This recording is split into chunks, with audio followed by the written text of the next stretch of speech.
Chapter 270. After a while, the flowers quietly stopped, and the faintly discernible singing finally reached List's ears again. He couldn't understand the language of the song. The pronunciation of the words was very strange, but it sounded noble and overlooking all living beings. But now it was easy to hear the sadness and pain in the song. It's a woman's voice. The singing demon is a woman if it has a gender. He listened silently, not in a hurry to look for it, fearing that he would accidentally scare the singing demon away. At the same time, he carefully identified the direction of the singing. List finally determined the direction of the singing. It was to the left, where there seemed to be several connected reefs. He used magic eyes to look, but because the distance was too far, he couldn't see anything. Captain Costo, set sail in this direction to that reef. Yes, sir. The flowers set sail again, and under the falling moonlight, the brilliance of the sea was cut through. He didn't know if the sound of the ship was too loud, covering up the singing, or if the singing demon discovered the movement of the flowers and stopped singing. List didn't hear the sad and moving singing again. As for the sailors, they didn't hear anything at all. The sails swelled and the oars were neat and uniform. The flowers quickly approached the reef. List kept using magic eyes to survey the reef back and forth, but he still didn't see any signs of magic. But he guessed that the singing demon was here, and only in this area were there islands and reefs. If the singing demon didn't need to rely on the islands and reefs to live, then he could only pinch his nose and accept it. To find a singing demon that could run around in the vast sea, the difficulty could be described as hellish. Put down the wooden boat. I'm going to search the reef in this area myself. After circling around, List decisively took the wooden boat and began to search the shallow water area inside the reef. The wooden boat sailed between the shoals of the reef. List's magic eyes continued to observe. Finally, when he was patrolling next to a reef in the middle, he saw a faint sign of magic in the shallow water beside the reef. That speck of pure white light was so attractive in the night. This way, quick, row this way. The sailors rowed with all their might, and the wooden boat was like a flying arrow, quickly rushing towards the reef. The closer he got, the clearer the white magic light in the magic eye's line of sight. He had already seen the specific location of the light, which was surrounded by rocks in the reef waters. The waves kept splashing on the surrounding rocks. The rowing of the canoe became difficult. However, with List's guidance, they still managed to approach the source of the magical light bit by bit. Finally, the distance was close to 50 meters. Magic eyes could clearly see that it was a humanoid creature curled up into a ball. Strangely, there seemed to be a faint halo around the humanoid creature. The halo was shaped like a shell. It was very faint and couldn't be seen very clearly. Especially when the waves hit, the circle of light would appear and disappear. Sir Lord, we can't row any more. The bottom of the wooden boat has been grounded by the rocks under the water. A sailor said. Go straight into the water. List determined that there were no sea monsters around and jumped out of the canoe. The water in this area was already very shallow. There were all kinds of gravel and pebbles under the water, and it was difficult to stand on them. In addition, the moonlight could not illuminate the bottom of the water, so it was very difficult to walk. Fortunately, List was prepared and directly took out a crystal lamp equivalent to a table lamp, which could barely illuminate a little of the water and the stones at the bottom of the water. He stepped on the stones, avoided the potholes, and let the seawater submerge his legs and waist. He took a few sailors and groped over bit by bit. When the distance was less than 10 meters, he clearly saw what the magic light was. In the vision of the magic eye, there was a huge shell with a magical humanoid creature curled up into a ball, shivering. A clear female silhouette could be seen, but there were other faint magic silhouettes around it. On the humanoid creature's body, there were wings and fins. She had fins behind her ears, fin-shaped wings on her back, and the silhouette of her legs was exposed to the surrounding faint magic light, and her feet could not be seen. The whole shell was exuding a faint magic light, dispelling the magic eye. The large white shell was impressively within the light of the crystal lamp, stranded between two pieces of gravel. My singing demon. List was excited, his mental exhaustion was swept away, and his previous irritation was quickly dispelled. He silently said, Don't be afraid, I'm actually a good person. Finally, List walked to the edge of the shell. It was a very standard scallop-shaped shell, about 3 meters in diameter. The fan had a radial wave shape, a standard left-right symmetrical structure, and no other colors, just plain white. What a beautiful big shell. Captain Costo, who was behind List, exclaimed. The sailors also exclaimed, Oh my God, it's so big. It's beautiful. There's such a big shell here, it's bigger than the giant clam shell at the entrance of Sir Lord's castle. List raised his eyebrows. He didn't want this group of people to disturb him, so he ordered, "Captain Costo, take some people back and get a large net. Later, drag the shell to the ship. The singing demon must be taken away. Since the singing demon lived in the shell, it must be taken away along with the shell." "Yes, sir." Costo hurriedly scolded the sailors and returned to the flowers to get the net. Waiting for everyone to leave, List tapped the shell with his hand. "Hi, hello, can you hear me?" List's magic eye stared at the inside of the shell. The shivering singing demon hugged her legs with her hands and curled up even more. Apparently she heard List's voice. List slowed down and made his voice sound more gentle. "You should be able to hear me. I'm a passing human, a noble lord. The islands and reefs here are my territory. I hear your song, it's very sad and painful. I want to know what I can do to help you." He wasn't sure if the singing demon could speak Serpentine, but he had to try to communicate first. After all, it was a spirit of the sea, so he had to treat it gently. If it was a sea monster, he wouldn't say anything and would directly pry open the shell and kill it. But for the singing demon with a female outline, it seemed that her figure was quite graceful, so he couldn't be so rough. "Don't be afraid, I really just want to help you. My name is List Tulip, and I am the Lord of Flower Town. I am a lord who believes in peace. I think that humans, elves, or singing demons are all members of nature and should live in harmony and not hurt each other." Then he talked endlessly about his philosophy of peace. This seemed to work. The shivering singing demon finally relaxed a little. She turned her head and seemed to want to respond to List. However, at this moment, Costo and the others came back and shouted, "Sir Lord, the ship's net is here." After being frightened, the singing demon curled up tightly again. Chapter 271. It was another round of high and mighty whispering. The shivering singing demon finally relaxed again, but she still hesitated for a while until it was almost dawn before she opened her mouth to make a sound. If List hadn't been observing her movements with magic eyes, he might not have known that she had spoken. "Hello." The voice was very subtle. But it was very sweet and lively, as if just listening to this voice, all troubles would disappear, leaving only a good mood. The same was true for List, and his body and mind were instantly happy. "Hello, my name is List Tulip, and you?" After a while, the singing demon spoke again. "Tana histi Europamini Seleno Lucati Focus Bunithaith, Cassandra Caroids." List almost couldn't hold it in. The name of the singing demon was more than 100 words long, and it was particularly hard to pronounce. He felt dizzy and couldn't remember a word. He only remembered the last name, which seemed to be Acaroids. "Well, I'd better call you Achi. Are you a singing demon, Achi?" List chose to forget the long string of names and asked gently. "Achi." The singing demon had stopped trembling in the shell, but she still hugged herself tightly, and her voice was still as soft as a mosquito's. "Human Achi is a siren, can sing." "Siren?" List raised his eyebrows. If he remembered correctly, sirens and singing demons refer to the same species in some night novels. However, those called sirens are generally evil creatures, and those called singing demons are generally good creatures. But the singing demon in front of him doesn't seem to be an evil creature. Probably the singing demon is just a false name for sirens. In any case, he has gained the initial trust of the siren Achi, so he continued to communicate. "Achi, can I know why you are here? I heard your song is very sad. What happened to you? You can tell me about it. I'm a powerful warrior. I can help you." Achi was in the shell. Raising her head, she seemed to be sizing up List. After waiting for a while, she opened her mouth and said, "Achi is being chased by Tulamita. It wants to eat Achi. Achi is afraid, doesn't dare to return to the sea."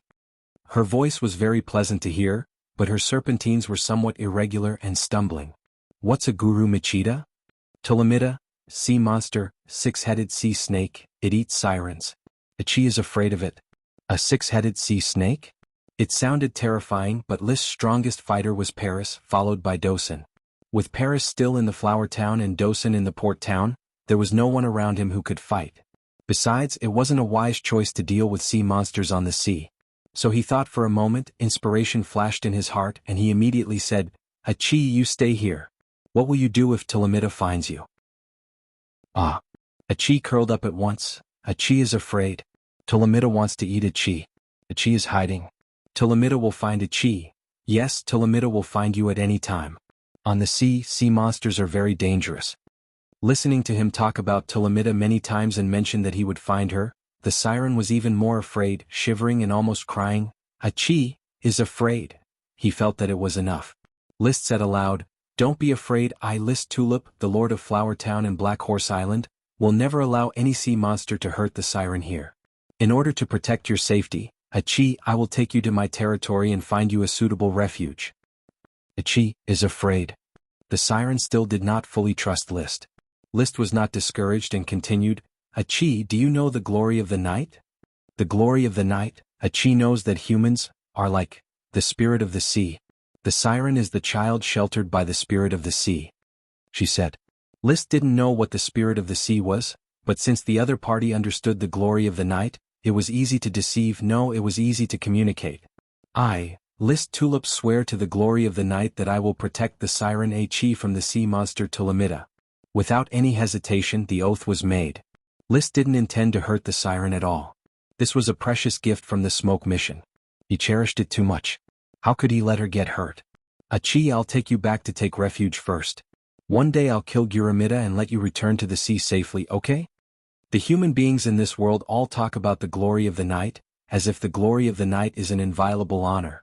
However, there were quite a number of knights who talked about glory but did dirty deeds behind the scenes. However, for the siren Achie, this behavior is full of justice and sincerity. She unconsciously opened a gap in the shell. Lying inside, she twisted her body and peeked out from the gap. List was half squatting on a stone in the water. His clothes had been wet by the sea, his pale blonde hair was bathed in a glimmer of dawn, and there was a faint smile on his face that was enough to melt all ice. His sapphire eyes seemed to have countless stars spinning in them, which could suck in the hearts of all women. Achie looked at him for a long time, quietly closed the shell and said, "Human, Achie thanks you. Call me List." List. "So, Achie, can you get on the boat by yourself, or should I call my subordinates to help you get on the boat?" "Achie can swim." As Achie spoke, the huge white scallop floated up from the sea and slowly emerged from the water, like a boat. A faint magic power could be seen around the scallop, driving the water current. List held back his pride, stood up and said, "Achie, I will lead the way. You follow me to the boat, I will take you to the flower town, it is very safe there." The siren did not answer. But the scallop slowly followed behind him. Costo and the others, who had retreated 100 meters away, watched as List brought the huge shell back. They all opened their mouths wide but did not dare to speak. After List approached, he just said lightly, "You row slowly." He got on the wooden boat and looked back. The shell seemed to be a little hesitant, not daring to go forward. He comforted it again, "Achie, come here." Only then did the shell slowly follow them and lean against the wooden boat. The sea demon was really timid. List did not tell the sailors what Achie was. He just urged them to row. After a while, he had brought the shell to the side of the flower. Touching the smooth surface of the shell, he said, "Achie, I will send you to the flower. It is safe on the ship, don't be afraid." There was no response from the shell, but it did not leave either, apparently acquiescing. The siren seemed unwilling to speak in front of other humans. List was relieved. He ordered the sailors to drop the net, let the shell swim into the net, and the sailors pulled the shell up. The siren in the shell, after leaving the water, immediately curled up into a ball and began to shiver again. She was still afraid to face this group of strangers. She did not intend to let them know what was in the shell. Chapter 272. List touched his chin. He was thinking about how to conceal the existence of the siren Achie. Sirens are different from World of Warcraft and sea monsters. They are magical and incredible creatures. If they were known by others, there would definitely be people coming to fight for them. They are not as charming as dragons, but they are not much worse. Dragons are real creatures, while sirens are legendary creatures, endowed with a lot of evil or beautiful imaginations. Don't underestimate the curiosity of the nobles and the magicians who pursue the truth. Therefore, I must conceal Achie's identity well. I can't afford to make any mistakes. Fortunately, Achie is hiding in the shell and has not spoken, so no one knows of her existence. I can announce that I have picked up a shellfish sea monster, so no one should pay attention to Achie.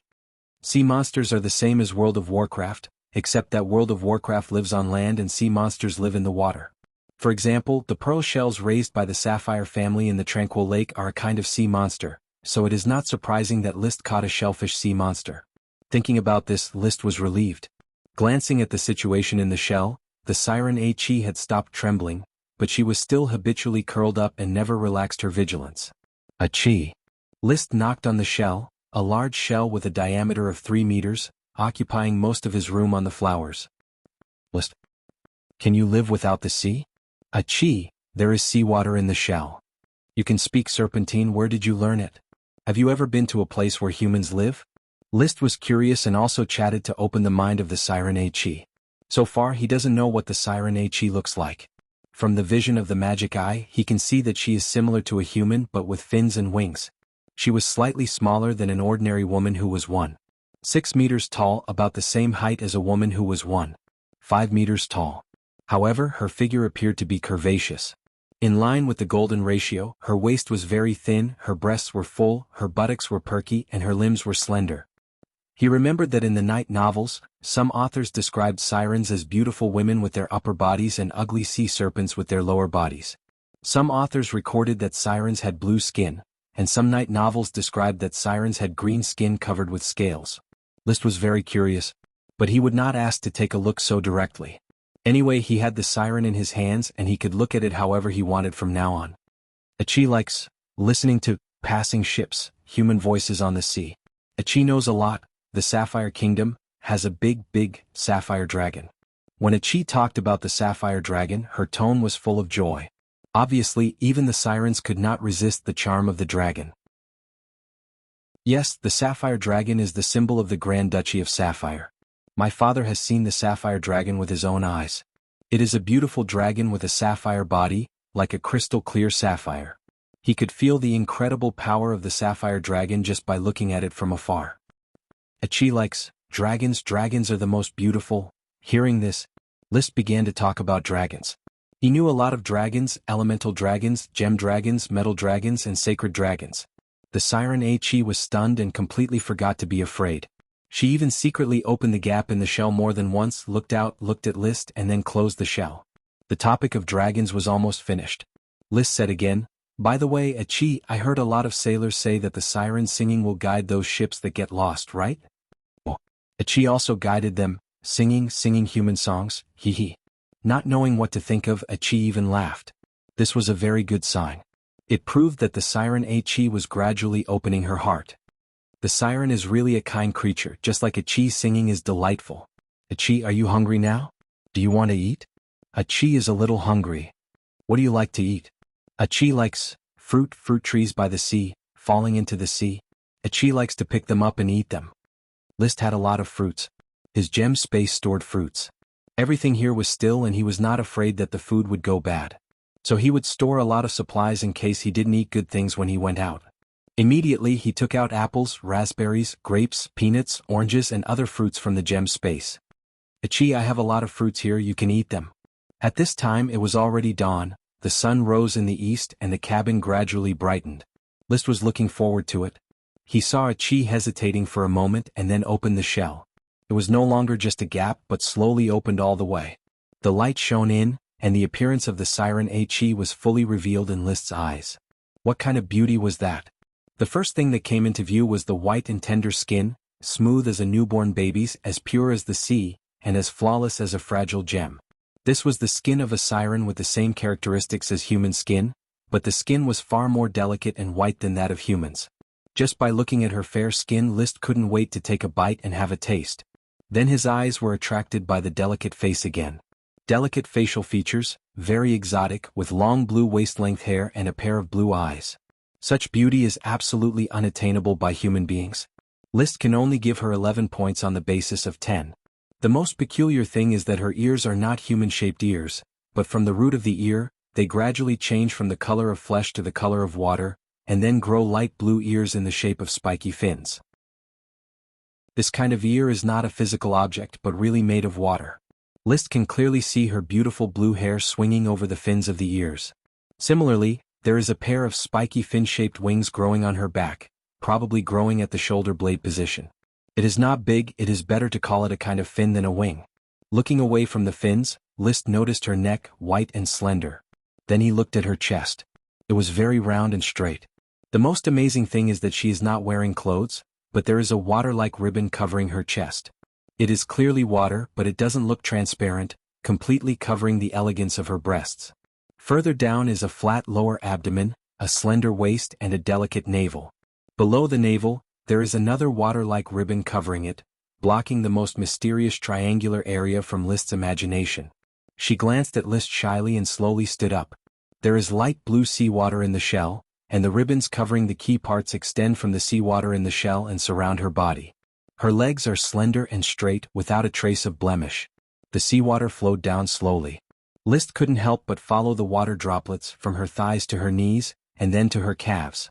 Below her calves, where her ankles should be, gradually changed from the color of flesh to the color of water, completely blending into the seawater just like her ears. It looks as if she has no feet and is growing in the water. Chapter 273. So beautiful. In the face of the true form of the siren Chi, List could not help but sigh. Among the magical creatures he has seen, the invisible dragon composed of magic and the great tulip sprite of Tulip Castle have left a deep impression on his mind. When it comes to beauty, the invisible dragon is probably not. It has a different kind of beauty, or rather, ferocious. Only the great sprite Xiangxiang can be compared with the siren in terms of beauty. But the great sprite does not have a human figure, it is just humanoid, and its beauty is pure beauty. Sirens and humans look almost the same, and Chi's beauty is even more shocking. This kind of beauty comes from the heart, without any lustful color.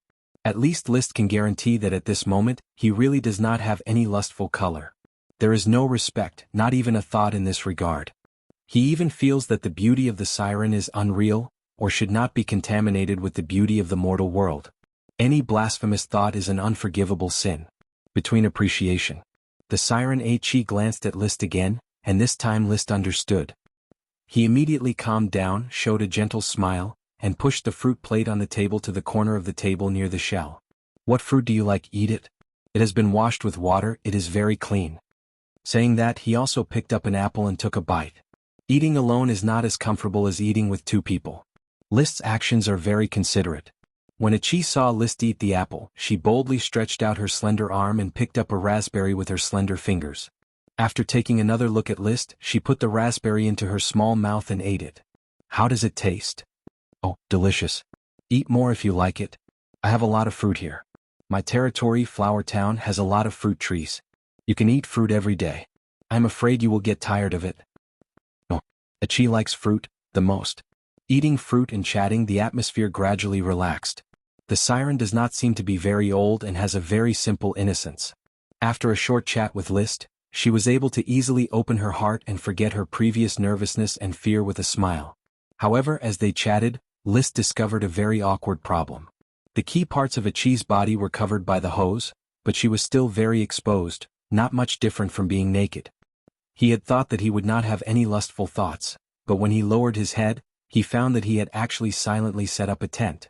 In other words, he still felt respect. Chi, do you need to wear clothes? Human beings wear clothes. Chi doesn't wear clothes. Chi is a child sheltered by the spirit of the sea, the siren Chi replied seriously. Perhaps to the sirens, clothes were just human things and they didn't need them. They were elves of the sea, similar to the elves of lesser and greater elves. Elves did not need to wear clothes. Of course, elves did not have breasts, bodies, or genitals, so it did not matter if they wore clothes or not. List froze for a moment. He didn't say anything more. If she didn't want to wear it, then so be it.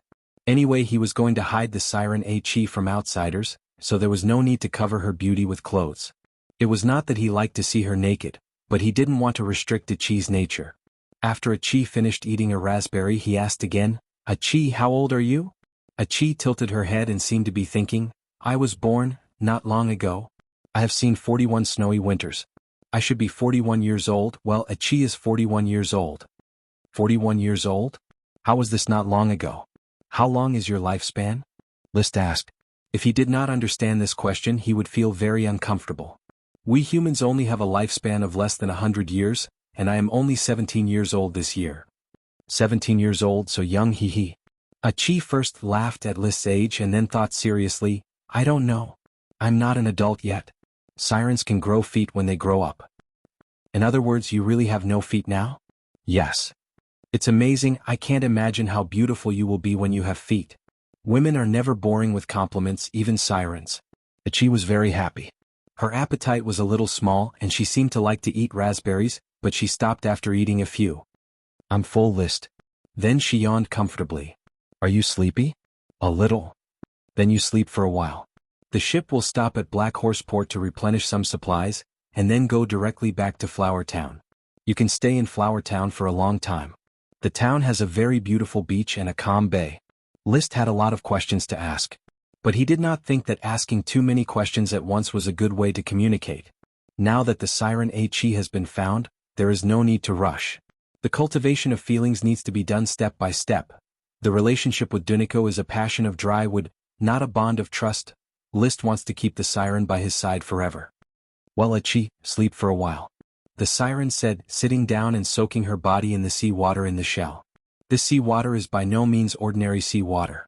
In the vision of List's magic eyes, it exudes a faint magic light. It can be said that the whole sea water and the shell should be a part of the Siren. Similar to cordyceps, they are part of the elves. The shell and the sea water are probably the Siren's cordyceps, similar to the existence of a life source magic weapon. Sleep well in my territory, Grimikita can't hurt you. List said with a smile, watching the shell slowly fall and completely wrap the Siren in it. The flower docked in the Black Horse Port in the dawn sun. List got off the ship and briefly explained some things to Marcus, then sailed directly back to Flower Town. He was not in any mood to stay any longer. He just wanted to return to the castle and settle down the Siren Chi. The ship sailed on the sea. Dosen stood outside the cabin and List stood in the room. Looking at the big white shell, he thought silently, where should I put Achi? Looking at Achi's state, it seems that she can stay on land for a long time. At most, she needs to go to the sea regularly to replenish the sea water in the shell. List would certainly not want to leave the Siren in the sea. Not to mention the sea monster Grimikita. If someone scared the Siren away, he would be depressed and vomit blood. But leaving the Siren in the castle always feels like a disguised house arrest, and it is impossible for him to stay in the castle at all times. It's a pity that I can't take Achi with me. Chapter 274. When he woke up, they had arrived at the Port of Flowers. The Siren Chi also woke up from the shell because of the movement of the flowers. She stretched and quietly opened a crack. List, have we arrived? Yes, let me show you my castle first. Castle? The place where the Lord lives? I have heard that there are many princes and princesses living in castles and beautiful, love. When she heard that List was going to take her to the castle, Achi was a little uneasy but also a little excited. She did not know what kind of stories she had heard about castles before. It was probably what the commoners loved to fantasize about, the poignant, beautiful and touching love between a prince and a princess. There are no princes and princesses in my castle, only me, the Lord, the servants, many sprite worms and the naughty thorn sprite Ella. Sprite. So beautiful, I have seen it, a long time ago at the beach. Where is the beach? List's eyes lit up and he asked. I don't know, it should be far away. I was chased by Muru Mikita and came here. I forgot where it was. What a pity. If the Siren Chi could provide the exact location, List would definitely sail there and try to catch the sprites on the beach. In this world there are many wild sprites, but they are extremely rare. After all, to evolve from a sprite worm to a sprite, it requires too many pheromones. It is difficult to collect enough pheromones and overcome other difficulties to complete the evolution by relying on the sprite worm itself. The dock workers have begun to unload. Costo came to ask List how to carry the big shell. Let me think for a while, Captain Costo. Wait a moment. List sent Costo away and asked the Siren again, Achi, can your shell become smaller? It is too big and there is no suitable carriage to carry it. Achi can't. Achi was born this big. It has been protecting Achi from being eaten by sea monsters. Achi has the ability to control the flow of water. She can make the shell swim in the sea, but on land the shell cannot move at all. As for Achi herself, she cannot leave the shell until she has grown feet. Because she was one with the special seawater inside the shell, just like a sprite worm that had yet to mature and shed its worm stalk. Then I will order the carriage to be dismantled and the shells to be removed. After you've visited my castle, I'll think of a way to settle you down properly so that you won't be threatened by Grimita. In the open shell, the Siren Chi smiled sweetly. Well, thank you, List. List bowed gracefully. It is my honor to protect the beautiful Chi. He turned around and left. He immediately ordered his subordinates to dismantle an expensive carriage, leaving only the frame of the carriage. In this way, the large shell with a diameter of 3 meters could be placed on the shelf and secured with a rope. Under the curious gazes of Gort and the other officials who rushed over, List rode on Dosen and personally escorted the big shell along the gravel road to the castle. Continue with your work, don't stand here and watch. It's just a big shell picked up from the sea just like the giant clam before. List scolded the overly curious Gort and others. He had the shell placed in the castle hall. Now there was a new problem. The shell with a diameter of 3 meters, although very light, the shell and the seawater inside as well as the Siren HE, did not have much weight, maybe only as heavy as 2 or 3 people. But because of its size, it was difficult to move it into the castle's second floor. Alas, I ignored a lot of problems before my brain turned into paste. It is a bit difficult to take an HE in the castle, my castle is too small. If it was Tulip Castle, it would be easy to prepare an exclusive room for the Siren upstairs. However, the castle in Flower Town was just a small, nameless castle with only 2 floors in total. The aisles and corridors were very narrow, and the big shell could not pass through it all. List was even more reluctant to put it downstairs and live on the same floor as the servants. It was selfishness that made him lose his mind. He just wanted to monopolize HE's beauty. Of course, HE did need to be kept a secret. When the problem was put in front of him and he calmed down, he regained a little of his clarity.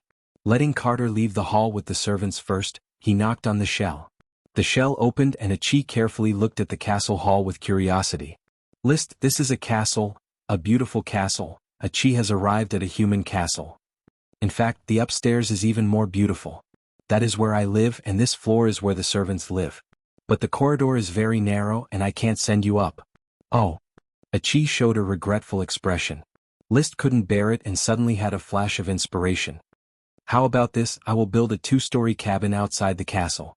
You can live on it and I will open the wall between the cabin and the castle so that you can visit the second floor. Yes, it's decided. As a man of action, List did not hesitate to call Isaiah and give his instructions. He pointed to the bug house facing the north of the castle. Isaiah, immediately arrange for workers to build a 2-story cabin in this position and connect it to the castle. My lord, are you going to raise a shell sea monster on top of the cabin? Isaiah asked curiously. It was difficult to ignore such a big shell. Yes, this is a very interesting shell. I think it has a pearl in it. Let's raise it first. Shouldn't a shell be raised in the water? If it is raised in the water, it will run away. I still need to do some research. Don't ask too much, just follow my orders. The advantage of being a noble lord was that he always kept his word. As long as List made a decision, even if it was a strange decision, his subordinates would faithfully carry it out. Isaiah bowed and saluted, as you wish. During the construction period, the shell placed in the hall never opened. Only when List sent fruit would HE open the shell. The castle also did not hold any banquets on the grounds of construction.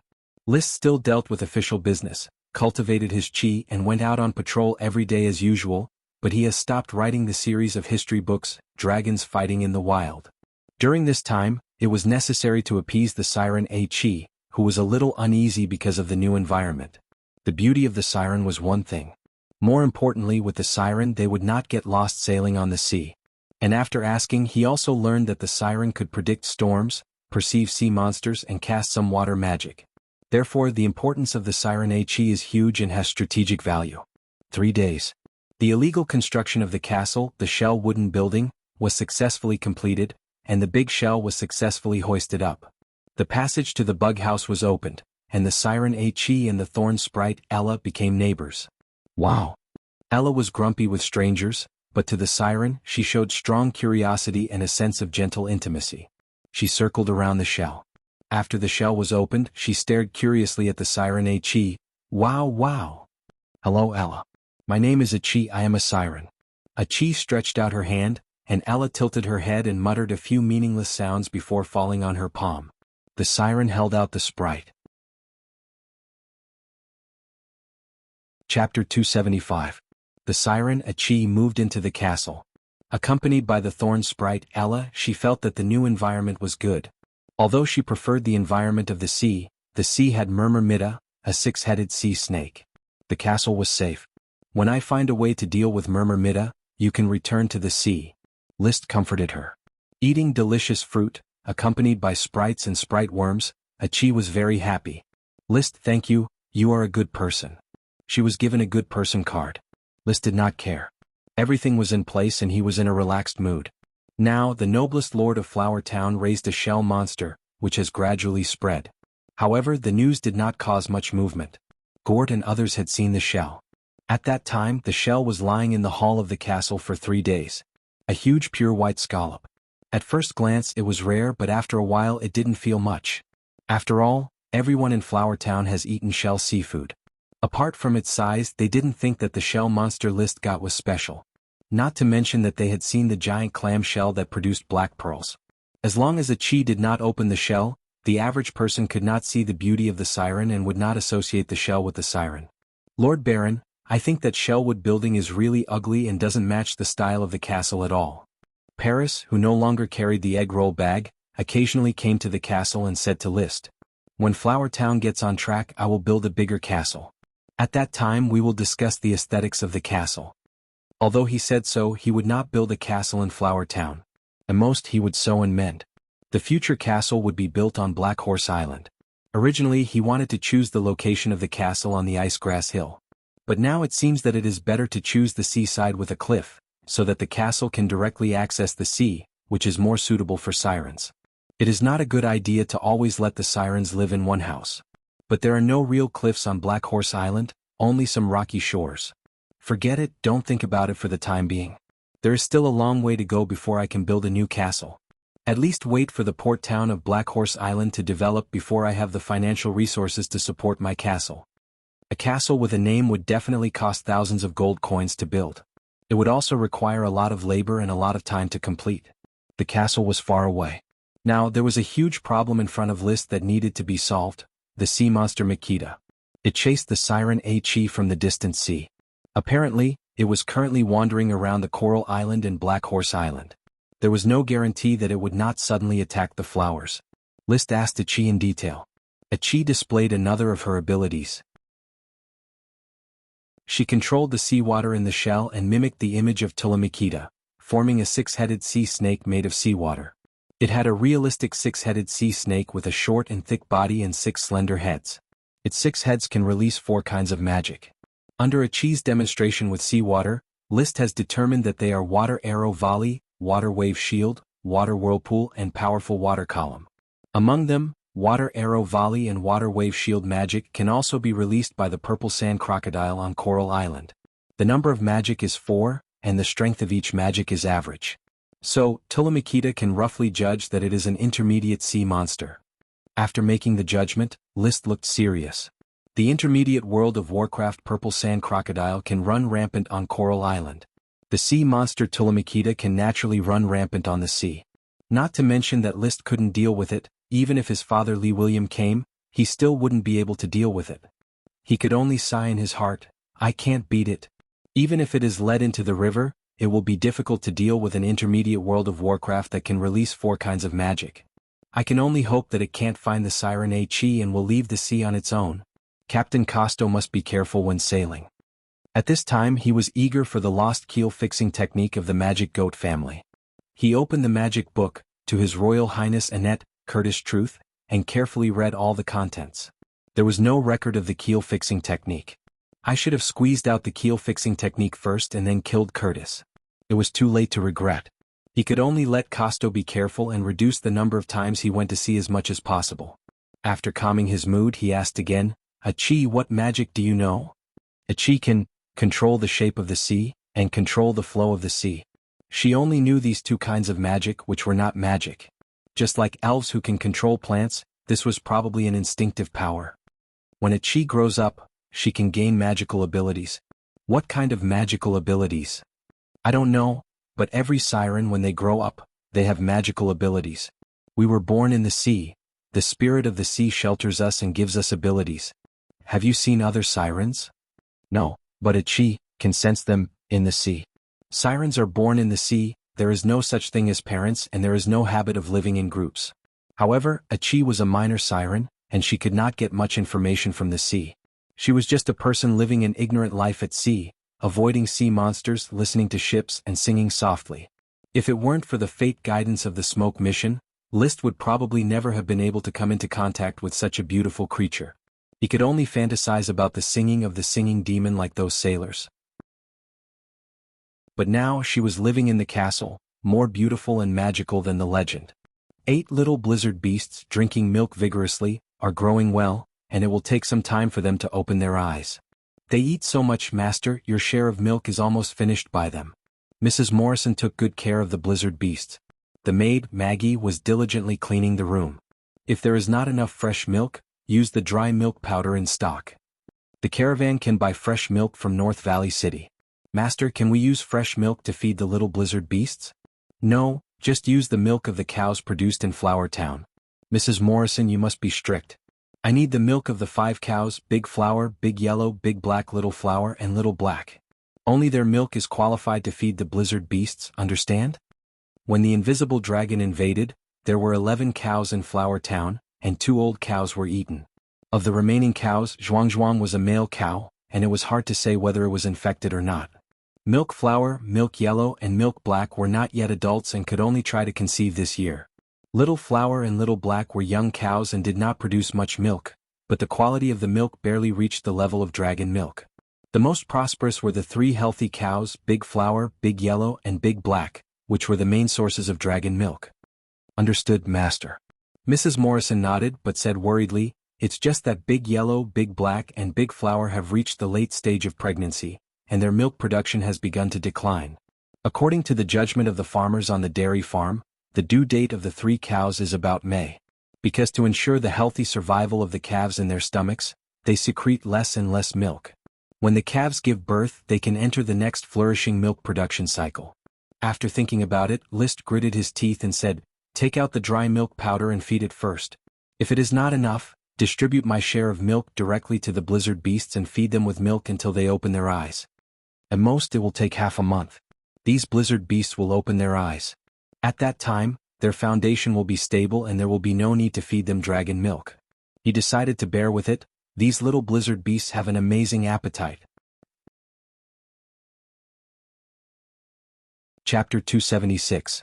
List calculated his daily consumption. His personal meals alone cost more than 30 silver coins a day. Among them, dragon milk and magic potions are consumed because they are self-produced in the territory and the value is difficult to measure, so they are not included. All kinds of white bread are the staple food. Grinding your own flour and making it yourself can save a lot of money. Only a material cost, about 3 silver coins a day. The consumption of all kinds of fruit wine and rice wine can be borne by the brewery. Beer and liquor cannot be reached for the time being. Beer lacks hops and flour brewing technology needs to be improved. Because he doesn't drink much, this part can almost be ignored. All kinds of barbecue and steaks have to be bought at about 5 silver coins a day. The consumption of all kinds of eggs, vegetables, and fruits has basically achieved self-production in the territory, and the castle buys them at a low price, about 2 silver coins a day. Finally, there is the big daily consumption World of Warcraft meat. He can't live without World of Warcraft meat, even if he doesn't eat much, it costs about 20 silver coins a day. If you include lunches, dinners, entertaining subordinates and servants' meals, the castle spends at least 40 silver coins a day on food expenses. After calculating, eating and drinking for a month costs 12 gold coins. This is basically equivalent to the total annual tax revenue of Flower Town before there was a lord. That is, List, relying on the help of the smoke quest, coupled with a little knowledge of crossing over, dared to be extravagant. But seeing the momentum of the little blizzard beast drinking milk, his heart trembled. When Dosen's bloodline evolved, he often ate World of Warcraft meat, and his meals were calculated according to gold coins every day. Even if he can eat ordinary meat now, the consumption of meat, eggs, and milk a day is enough for everyone in the castle to eat and drink. Raising an intermediate World of Warcraft, 10 gold coins a month is a steady expenditure. But he will raise a total of 9 intermediate World of Warcraft in the future. With the momentum of the blizzard beast, when they grow up, they will not eat less than Dosen. Can I really rely on the output of Flower Town to feed them? The more he thought about it, the more he doubted his life. Should I send out a few? No, I will raise them even if I have to. Intermediate World of Warcraft, even if someone offers a price of 1 dragon coin, he will not sell it. Moreover, he doesn't need to sell it. It's enough to take out a part of the mithril, crystal, and jade in the gem space. The Count will certainly be willing to help digest the mithril, crystal, and jade. When my flour brewing technology is successfully improved, wealth will continue to gather. The current difficulties are temporary and we can see the light. Leaving the kennel and returning to the study. List took out the thick bast paper and looked at his recorded schedule. One of the items was to invite Glanny Truth to make a new calm pearl for him. Thinking of the current financial difficulties and the fact that he could hardly afford to drink milk, he reluctantly crossed out this plan. He was not prepared to waste any more money. Anyway, he wouldn't be setting sail in the near future. The flower already had the calm pearl, so it wasn't an urgent need. Elson List. Elksun Truth, who had come to Flower Town to produce magic potions, rushed to the castle. "Sir Baron, I have produced the first batch of magic potions for the Thorns magic potion you provided. Please check and verify its efficacy." He took one crystal tube after another. List finally cheered up. "Thank you, Mr. Elksun." In the winter, the Flower Town has a magical public bathroom, where you can enjoy a hot bath every day. It is even more enjoyable than the nights in the Coral City. It's a pleasure to work here. Having said that, Elksun is still reluctant to move to Flower Town. The nightlife of Coral City is an irresistible temptation for single mages. The banquet in the castle resumed after the construction of the Shellwood building. Tonight would be a grand banquet. List's friends rushed from the Coral City to the Flower Town, ready to seek shelter with him. The two Earth Knights, Rick Footprint and Griffin Haystack, as well as Nimmo and the other trainee knight, all came together. There were a total of 7 people, which had already been agreed upon in Coral City. List warmly received his friends and handed over their work arrangements to Gort. Although they were all friends in the past, when they came to Flower Town to work, the relationship between them automatically changed to a superior-subordinate relationship. If they were determined to follow List, it would be equivalent to establishing a master-subordinate relationship. Rick and Griffin, I intend to give them to Marcus to lead. They can be reserve members of the Night Squad. Nimmo and the other 5 will start as official assistants. They are still very young and do not have much ability to preside over government affairs. Gort reported to List. "You are the town consultant. How to arrange personnel is your scope of authority. I will not interfere. Thank you for your trust." Gort made a grateful expression, but it was unknown whether there was any criticism in his heart. List did not like to meddle in mundane affairs, but the number of times he interfered in the affairs of Flower Town was not small. Sometimes he did what he wanted without a reason. It seemed very willful. However, the earth-shaking changes in Flower Town and the development of Black Horse Island have given List great prestige. None of the officials in the town would complain about List's willfulness. He has been recognized by everyone as the Son of Glory, whether by mouth or in heart. No matter how much he misbehaves, his reputation will still not be shaken. After all, everyone knows that the future of Flower Town and List is limitless. Gort's recent letter of friendship proved this point. After the end of the development order, there were many Earth Knights who retired from the battlefield. Some people had already written to contact Gort, vaguely revealing the idea of going to Flower Town. There was even a Lord Knight whose territory was poorly managed wrote a letter to Gort. When Gort retreated, Isaiah came over again. "Sir, I wonder if you have made other arrangements for your guard, Paris?" "What's wrong?" "Old Grandet cannot complete the snake language teaching alone. Now there are a large number of serfs who speak wind language in the territory, which is very inconvenient to manage. After the next batch of 2,500 serfs arrives, the problem will be even more serious. Your guard, Paris, can speak snake language and wind language. I see that she has no job recently and hope to ask her to be a snake language teacher. Indeed, she has nothing to do all day. I should find her something to do." List did not go out, so Paris did not need a personal guard. She was a complete idler.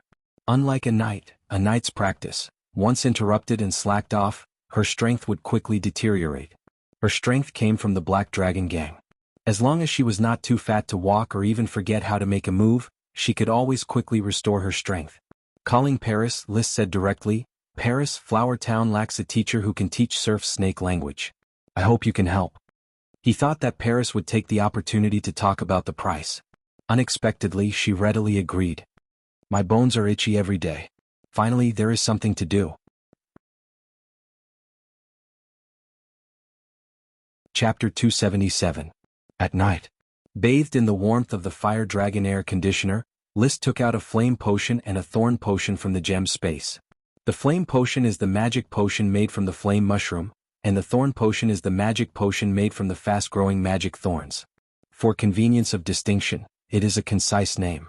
List first took the thorn potion, then waited a moment and then took the flame potion. Then he began to close his eyes and run his chi, mobilizing the power of his limbs to absorb the magic of the potion. At the same time, he was constantly learning the different effects of taking the two potions in different ways. The difference in physique caused even the same potion, different night would have different effects and ways of taking it. To find the most suitable way to take it, he could get twice the result with half the effort. How can he find it? It takes time and constant experimentation. At present, Liszt had taken 3 Thorns potions and had a preliminary understanding of some of the effects of the Thorns potion. He was adjusting the dosage and time interval between the Thorns potion and the Flame potion to complete the correct test of the potion. About 20 minutes later, Liszt slowly opened his eyes and felt the total amount of qi in his body, which had quietly risen a notch, and showed a gratified smile. Every day he could feel his own strength progress. This kind of refreshing feeling is difficult for ordinary people to experience. The practice of the elite Earth Knight is a potion trial, constantly trying to take the potion so that the body can more easily absorb the magic of the potion, and break through the total amount of magic that the cells in various parts of the body can hold. He thought, took out a pen and paper and filled out the form above. This form records the different doses and time intervals of taking the potion, and the different effects. When taken more times, the data in the form is drawn into a curve chart, and it is easy to judge the best way to take the potion. This is a scientific method. Science is induction and summary. Compared to the average knight, he can explore the use of the potion at will, taking more today and less tomorrow. Liszt's scientific method is simple, fast, efficient, and accurate. Although I don't know the fundamental principles of qi practice, as a transmigrator, my understanding and grasp of practice is definitely far better than that of the Aborigines. He believed that even the Emperor's son might not be able to find a suitable way to consume the potion faster than him. I'm very confident that I can become a Sky Knight before the age of 22. The quill didn't stop. Liszt took out another thick piece of paper. There was also a table on the paper. It was a data comparison chart. It was a comparison of drug use in air-conditioned rooms and non-air-conditioned rooms. Because of the cold winter weather, when Liszt took pills, he would choose to do it in the study room and enjoy the warmth of the Fire Dragon air conditioner. However, on the first day he discovered some problems. The effects of the pills he took seemed to have increased. At first he did not pay much attention to it. After all, he had been taking pills in the study and the effects were very good. But when he went to Tulip Castle and then to Longtaro Castle, he clearly felt that taking pills outside was not as good as taking pills at home. Such a comparison made him realize that it was definitely due to the influence of the environment. It was easy to associate it with the Fire Dragon magic in the study. So he began to record the different effects of taking potions in the Fire Dragon magic environment and the ordinary environment. In the past few days, a lot of data has been recorded. In the study room and outside the study room, there is a stark difference in the effect. With the bonus of the Fire Dragon magic, the effect of taking the Flame potion increases by about 6.5% to 9.2%. The Thorns potion has only been taken 3 times, and it is still impossible to judge the increase, but it should have an effect.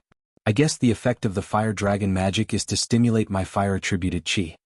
He could feel that the qi in his body was more active in the radiation range of the magic Fire Dragon. At the same time, the size of the magic Fire Dragon also determines the effect of the increase. On the premise that it would not burn people to death, Liszt made a small magic Fire Dragon the size of a water tank, using the magic capacity of a whole Fire Dragon pot. The effect is to increase the effect of the Flame potion to about 10.4%. Compared with the palm-sized magic Fire Dragon, it can reach a 7% increase. The magic Fire Dragon the size of a water tank has increased its magic capacity by 20 times, but the effect of the increase is only 1.48 times, which is not obvious. Moreover, the magic Fire Dragon the size of a water tank can almost heat him to death, and he can't concentrate on the potion. So after comprehensive consideration he still chose to take the potion in the study room. The temperature is just right, will not cause him to be distracted when taking the potion, and can concentrate from beginning to end. The potion continued and the form was recorded. From January 9th back to Flower Town, 2 weeks had passed and it was January 24th. The 8 blizzard beasts were strong, fighting while drinking milk, and their eyelids often trembled, which was the rhythm of opening their eyes. Liszt began to feed them himself, forbidding others to enter the room. The siren A-Chi lived in the castle, eating fruit and playing with the little elf Ella. She was not too depressed, but she replenished the seawater once in the middle. It was to pull her to the beach and let her soak in the sea for 2 hours. At that time, only Liszt was on the beach, standing on a snow-covered rock, looking at the siren A-Chi floating in the sea, constantly playing, and his mood was as bright as the sun in the sky. After more than a week of getting along, he has inquired all the information about the siren Chi. The siren born in the sea is worthy of being called the elves of the sea. Their birth process is similar to that of the elves.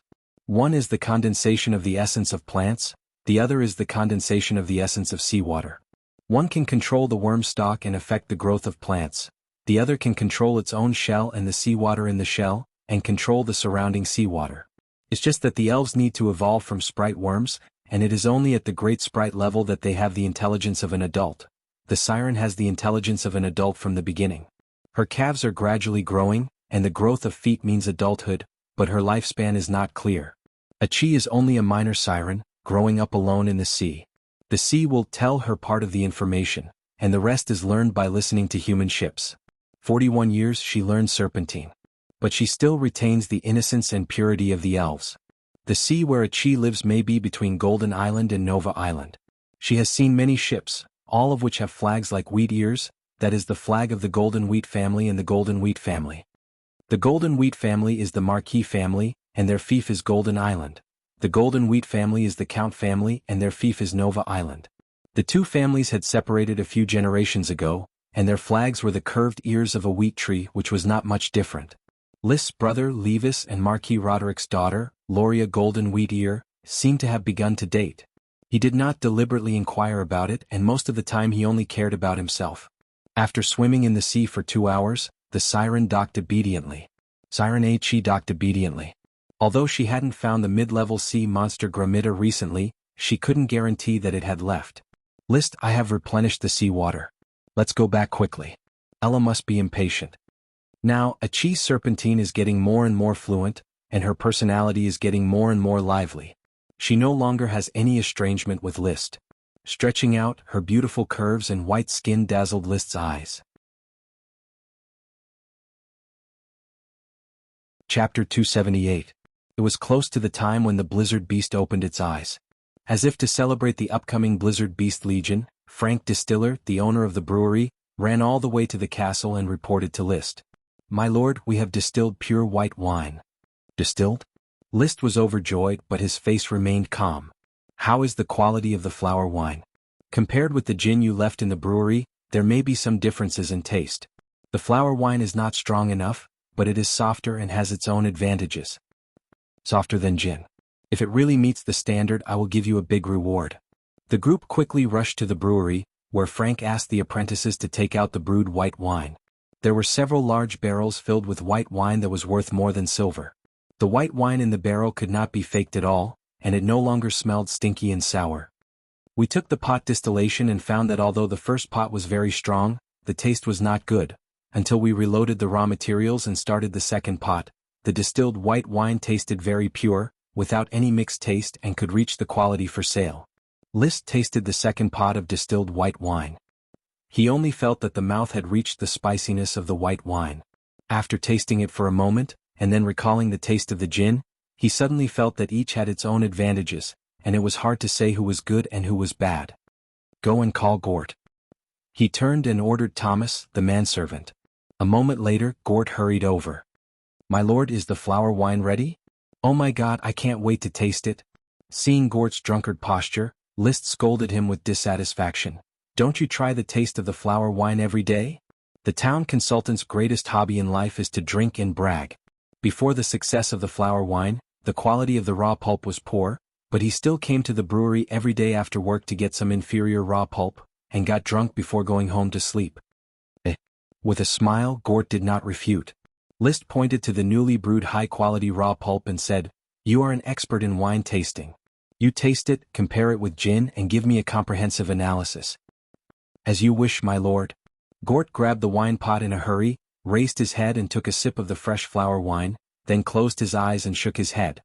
After a while, he opened his eyes, which were shining brightly. "My lord, the night's glory has blessed me.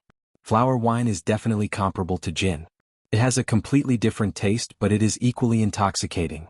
Next, he took a sip of the pulp and compared the difference between gin and flower wine. One was high in intensity and had a spicy taste, but the aftereffects were strong and it was easy to go to the head. The other was slightly lower in intensity, but it had a soft taste and a small aftereffect, so it was not easy to go to the head. I think that after the flower wine goes on the market, it will definitely sell better than gin, because it has a small after effect so that the nobles can drink it from before the banquet to after the banquet. Gin can't last as long. Flower wine can be suitable for more aristocrats to drink, even those aristocratic ladies. In the end, Gort was already in a half-drunk state, holding the wine pot and raising his thumb. For me, flower wine is a grade worse than gin, but for more aristocrats, it is a higher grade of good wine, it is the best. After listening to his analysis, Wang Chang was stunned. Liszt has a general understanding that gin is equivalent to Russian vodka, strong enough. Flower wine is equivalent to Beijing erguotu, not strong enough but soft. Old drunkards may choose vodka, drinking it is refreshing, but more people can accept erguotu, which is suitable for family banquets. Erguotu? It seems that flower wine is a liquor distilled in the second pot. Is that its real meaning? Liszt thought a little. He doesn't drink often and his knowledge of liquor is still too little. He turned and asked Frank, "Is flower wine graded? According to what I said, how many grades are there?" "According to your idea, we set the pure second pot of raw pulp as the highest grade. The first pot of refermented raw pulp mixed with the second pot of raw pulp is the second grade. The first pot of refermented raw pulp is the third grade. The third pot of refermented raw pulp mixed with the second pot of refermented raw pulp is the fourth grade. The third pot of refermented raw pulp is the most inferior." Frank and others were very meticulous. Obviously they were scolded by Liszt last time. They did their best work before they dared to report to the castle. The most inferior flower wine, take it out for consultant Gort to taste. After drinking too much of the second pot of the highest grade raw pulp, and then drinking the third pot of the lowest grade raw pulp, Gort almost sprayed it out. The taste is very mixed, it is only a little better than the previous flower wine raw pulp, it should not be on the market at all. Then Gort drank several other grades of raw pulp, and the evaluation was different. The first 3 grades can be sold as liquor, but the last 2 grades are not qualified. Liszt has understood. With the first 3 grades of liquor, the flower wine will be a great success, and the brewery will become the largest source of gold coins in Flower Town and the cornerstone of Liszt's career development. From now on, the brewery will be the top secret of Flower Town, and no one is allowed to enter or leave at will. Patrols will be sent around 24 hours a day to directly separate it from other workshops. The winemakers who have mastered the technology will be strictly protected. Consultant Gort, can you hear me clearly? Don't worry, sir. I'm just a little drunk. I've listened to your instructions very clearly. I'll definitely treat the brewery as a top priority. Burp. Gort swayed his body and even burped. Seeing this, Liszt could not trust him and sent someone to call Isaiah, the administrative officer, and gave the task to the other party. Then Liszt began to reward. I promised you that as long as you brew qualified flower wine, there will be gold and silver coins. Now, Frank Distiller, Berdang, Huntera, I will reward you each with 1 gold coin, and the apprentices involved in the brewing 20 silver coins each. Praise the Lord. Thank you, Lord, for your generous reward. The winemakers and apprentices took the gold and silver coins and thanked him excitedly. Liszt encouraged and urged them to work hard, and there would be many benefits in the future. Brewing wine is very simple. It is far more difficult to brew qualified liquor than imagined. Fortunately, the winemakers finally brewed real liquor under the guidance of his distillation technology. In fact, the one who should be rewarded the most is me. Alas, forget it, I'd better hide my achievements and fame. There is no need to care about the gains and losses of this honor with a few serfs. After praising himself in his heart, Liszt immediately took action to prepare for the flower wine to go on the market. First, he sent someone to inform Levis. The flower wine business needs the strong cooperation of Levis in order to quickly expand the production scale, open sales channels, and recover funds in a short time. Chapter 279. This chapter is My Horse Feeds the Sheep. Levis not only sent his tutor, Frank, but also came to Flower Town in person. Liszt, has the flower brew been successfully improved? Of course you can taste it yourself. I can't miss this. 3 kinds of flower wine that can be sold on the market have been delivered to the castle, so Levis can taste the flower wine in the castle. First he drank the 3rd grade, the lowest grade of flower wine. When the white wine entered his mouth, his eyes immediately lit up. While not bad, it's pure and tasteless. Can be sold. Then he drank the 2nd grade of flower wine. This tastes better, but the wine is a little soft. Finally there was the highest grade of flower wine. After drinking it, He had a full 3 minutes of aftertaste before he exclaimed excitedly, "What a good wine! List, we are rich. The quality of flower wine is no less than that of gin. These are two different tastes of white wine. Flower wine is more suitable for aristocratic banquets." His evaluation was similar to that of Gort. They both saw the vast market behind the flower wine. So next, we should discuss how to expand the brewing scale and how to sell it on the market. List doesn't like drinking, but he is very clear about the popularity of the white wine market. Alcohol may not be a panacea, but when it works, it can numb people's senses and relieve all pain and stress. It allows people to escape from all kinds of difficulties and frustrations in reality and enjoy that moment of haziness and peace, as if the soul is sublimated. Levis picked up his teacup, trying to make himself look less urgent. But his anxious eyes betrayed his thoughts. "Leave the sales to me. Coral Island will definitely be dominated by flower wine. Red Crab Island will also be dominated by flower wine. I can also sell it to Golden Island. But how do you plan to arrange the production of flower wine? Expand the scale of the brewing workshop and recruit more winemakers and winemaking apprentices. Flower Town is understaffed. Brother, you have to support me and sell me a batch of your winemakers. I will give you 10 winemakers directly." Levis waved his hand. "But they don't know how to brew white wine. You have to teach them the technique." List got straight to the point. "Give me their families as well. Only then will I be willing to teach them how to brew wine." Levis glared at him. "You still don't believe me? Forget it, send their families over. Don't forget about the materials. There is a wide range of materials for brewing liquor. Grains, fruits, taro, and sweet potatoes can all be used to brew liquor. However, the flower wine is mainly made of corn. I will not change the main material for brewing in a short time. In the future, I will study other grain brewing techniques as appropriate. Tulip Castle doesn't have a lot of corn, but we don't have much to eat either. I'll send them all to you." Tulip Castle's corn alone is not enough. You had better plant another batch of corn this year and buy a batch of corn from various places. As the saying goes, wine is food. The yield of grain was between 25% and 45%. A caddy of grain could not produce half a caddy of wine. In ancient times, when there was not enough food to eat, the government would forbid private brewing to prevent wasting food and expanding famine. Because corn is not the staple food of Coral Island, List chose to brew wine with corn. He may have become a noble and his ass is crooked in the ruling class, but he still has kindness in his heart. He doesn't want to take away the only rations of the serfs on the island because of the liquor business. However, no matter how he thinks about it, there will still be a batch of serfs' rations that will be used to brew wine. He could only try to remind him, "Brother, brewing wine will waste a lot of food. I hope to buy corn from the outer islands as much as possible, or give a certain tax subsidy to the serfs who grow corn." Levis looked disapproving. "You don't have to worry about such a small thing. The serfs have their own reasonable arrangements. I will ensure that there is enough corn for you to brew wine and it will not delay the production of flower wine." Seeing this, List could only sigh in his heart. Then he shook off these compassionate thoughts and said, "Iron, I also need a batch of iron, at least 10,000 gene, for making wine-making utensils. Didn't you just get 13,000 gene of iron from Tulip Castle? I bought those myself. You will provide the raw materials for the brewery according to the agreement."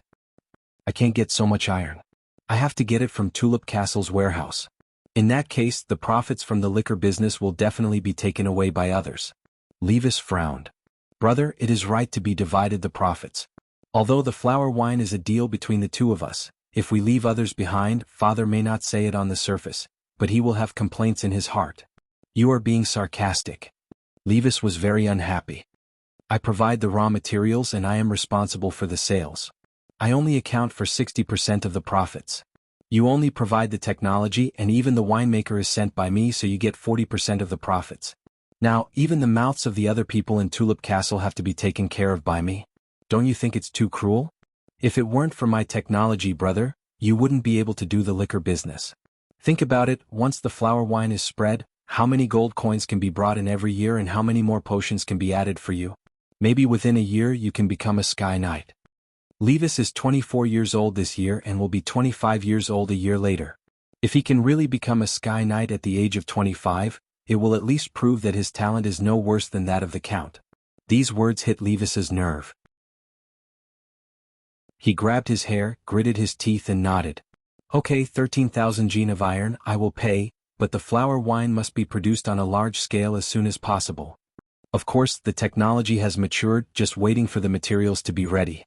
After Liszt finished talking about the brewing materials, he suddenly thought of the packaging problem. How are you going to sell the flower wine? I will sell it as gin is sold. The liquor market on Coral Island will only have flower wine in the future. I will discuss it with my cousin on Red Crab Island. Will be very simple to take it down. Golden Island can be handed over to Luolia to sell. She should be able to eat Golden Island and Nova Island together. Liszt became interested. Is Luolia sure to be my sister-in-law? Levis smiled and beamed with joy. Do you think I was just fighting during the development order? My dear brother, you still have a lot to learn. Marquis Roderick has approved my union with Luolia. I will go to Golden Island in March to confirm things. It seems that this matter is already clear. Liszt gave a thumbs up and returned to the topic. There are 3 grades of flower wine. Do you want to package it? What packaging? Just make it the same as gin. I'll get the pottery workshop to make a batch of clay pots to use as wine bottles, Levis replied directly. That's not right. Flower wine should be distinguished from gin so that the nobles can see it at a glance. Liszt rejected Levis's idea and said, 10-year flower wine, packaged in wooden bottles, carved with a yellow tulip, sold for 5 to 15 silver coins, occupying the small aristocratic market. 50-year flower wine, packaged in pottery bottles, carved with a red tulip, sold for 50 to 80 silver coins, occupying the middle aristocratic market. 100-year flower wine, packaged in jade bottles, carved with a black tulip, sold for as much as it is expensive, limited, mainly for high-ranking aristocrats. Where did you get the 10-year-old and 100-year-old wine? Levis was surprised. Chapter 280. So 10 years and 100 years of aging are all deceiving? It's not deceiving, it's propaganda. But flower wine is just freshly brewed liquor, it has not been aged at all. How much do you think the taste of flower wine is worse than gin? Since there is not much difference between the two, why can gin be called a cellar wine that has been aged for many years? Because it is really an old wine that has been in the cellar for many years. Liszt suddenly felt that Levis was really naive. The quality of gin is formed because of cellar aging. The quality of flower wine is not inferior to it, so it can also be called cellar aging. There is no conflict. And our positioning is very clear. The 3 grades clearly distinguish the gap in status and can strengthen all levels of aristocracy. Do you really think this is better? Of course, no one knows how we brew it. If we say it is 100 years old, then it is 100 years old. Wooden bottles and pottery bottles are very simple, but jade bottles, wouldn't they be too expensive? You can make less jade bottles of flower wine and convert the value of the jade bottles into it when you sell it. You can also package it in crystal bottles. Anyway, it reflects the grade of flower wine. You can even carve a bottle out of gems and let my father give it to the Grand Duke for publicity. Give it to the Grand Duke? Of course, the Grand Duke drinks flower wine. What confidence do those aristocrats have to refuse flower wine? The Grand Duke has a liquor industry under his command. He doesn't need to pay tribute at all. Just ask the Grand Duke to taste it. As long as the flower wine is not sold in Blue Dragon Island, it will not threaten the Grand Duke's liquor industry. Will the Grand Duke not give his father a little face? As the sword saint who founded the Earl family, Lee William Tulip is definitely a high-level figure in the Grand Duchy of Sapphire. The Grand Duke will definitely win over such a new noble to check and balance the old Marquis family. As long as Lee William and the Grand Duke clearly explain the sales scope of flower wine, there will be no conflict at all. If the Grand Duke is greedy and doesn't want the Tulip family to occupy the Grand Duchy of Sapphire's liquor market, flower wine can be sold to the Iron and Steel Ridge Kingdom, or even the Eagle Kingdom. Smuggling liquor is also one of the businesses of many fleet caravans. The only difference is the problem of selling more and less. Levis was still thinking. On the other side, Frank reminded him, Levis, regardless of whether the tribute to the Archduke succeeds or not, it will not affect our interests. If we adopt Baron Liszt's suggestion of packaging the wine in different grades, it will only cost us a little. If it fails, we can return to the method of selling gin. It is acceptable. Since that's the case, let's give it a try. The flower brew business, so far Liszt and Levis have discussed it clearly. The rest is for their respective subordinates to manage it. There was no need for the Lord to personally participate. When I came here, I heard that your docent had offspring, 8 little flying dust dogs. Levis quickly diverted his attention. Let me take a look. This is the descendant of World of Warcraft. I'm sorry, big brother. They haven't opened their eyes yet. It's not suitable for them to see people for the time being. They haven't opened their eyes. Levis exclaimed. They haven't opened their eyes? List, aren't we brothers? I've never mistreated you. Needless to say, List has understood Levis's meaning. He wants the little blizzard beasts. But he will never give it. Even if the other party pays for it, he will not sell it. Brother, although this is the descendant of World of Warcraft, their mother is just an ordinary flying dust dog. Dosen was not fully evolved at that time, so this batch of descendants is likely to be low-level World of Warcraft. Wait for the next batch. If the next batch of puppies is born, I will definitely sell them to you.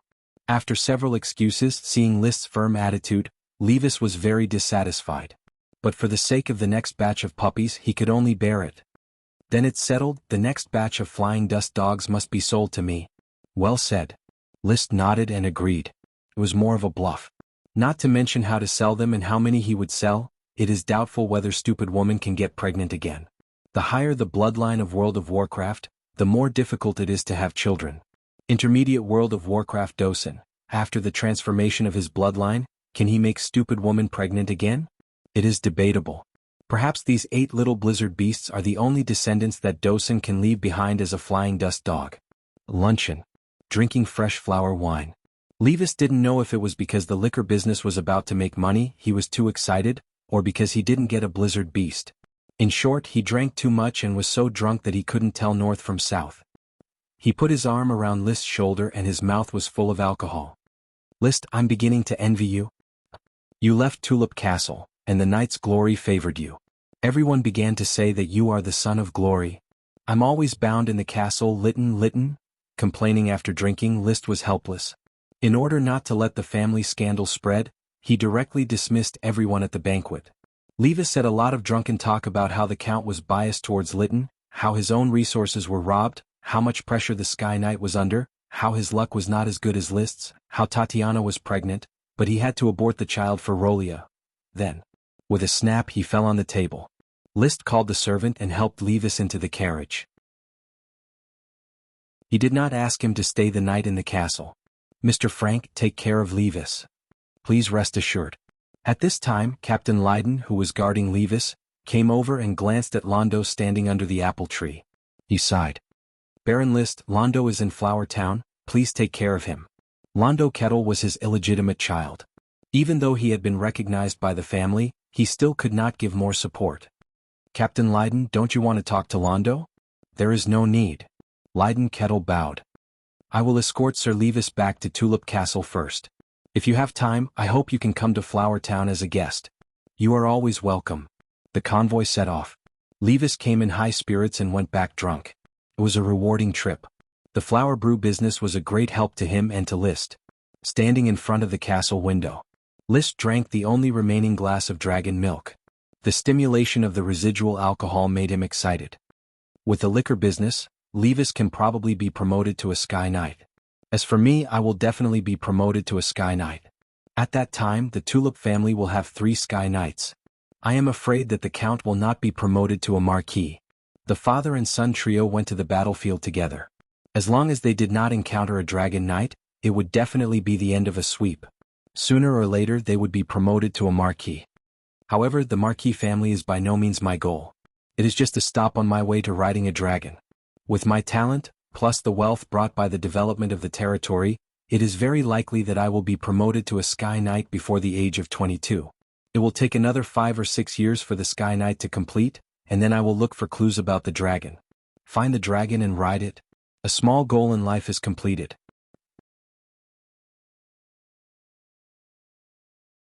Chapter 281. The workshop area is separately planned for a huge factory area for the expansion of the winemaking workshop. The carpentry shop, blacksmith shop, bonesmith shop, and hoop barrel shop, under the organization of officials, work together to make winemaking utensils from morning to night. Even the Brad family, who presides over the crystal workshop but can only carve volcanic glass all day long, has received a new task to carve some key equipment with volcanic glass. The town is bustling and the castle is as calm as ever. It's just that on the shelf of List's study, there are some more bottles of flower wine. He doesn't want to drink it, but to keep it as a souvenir. These are the real raw pulp of flower wine.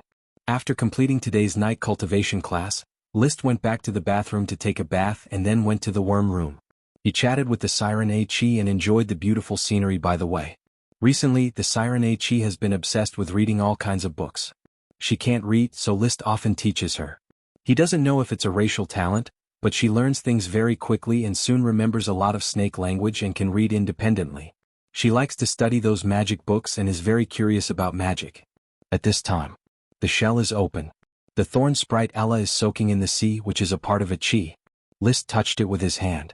It's not much different from ordinary sea water. It's probably warmer and not as cold as ordinary sea water. It's hard to imagine that the seawater will eventually grow into a chi's feet. List, you're here.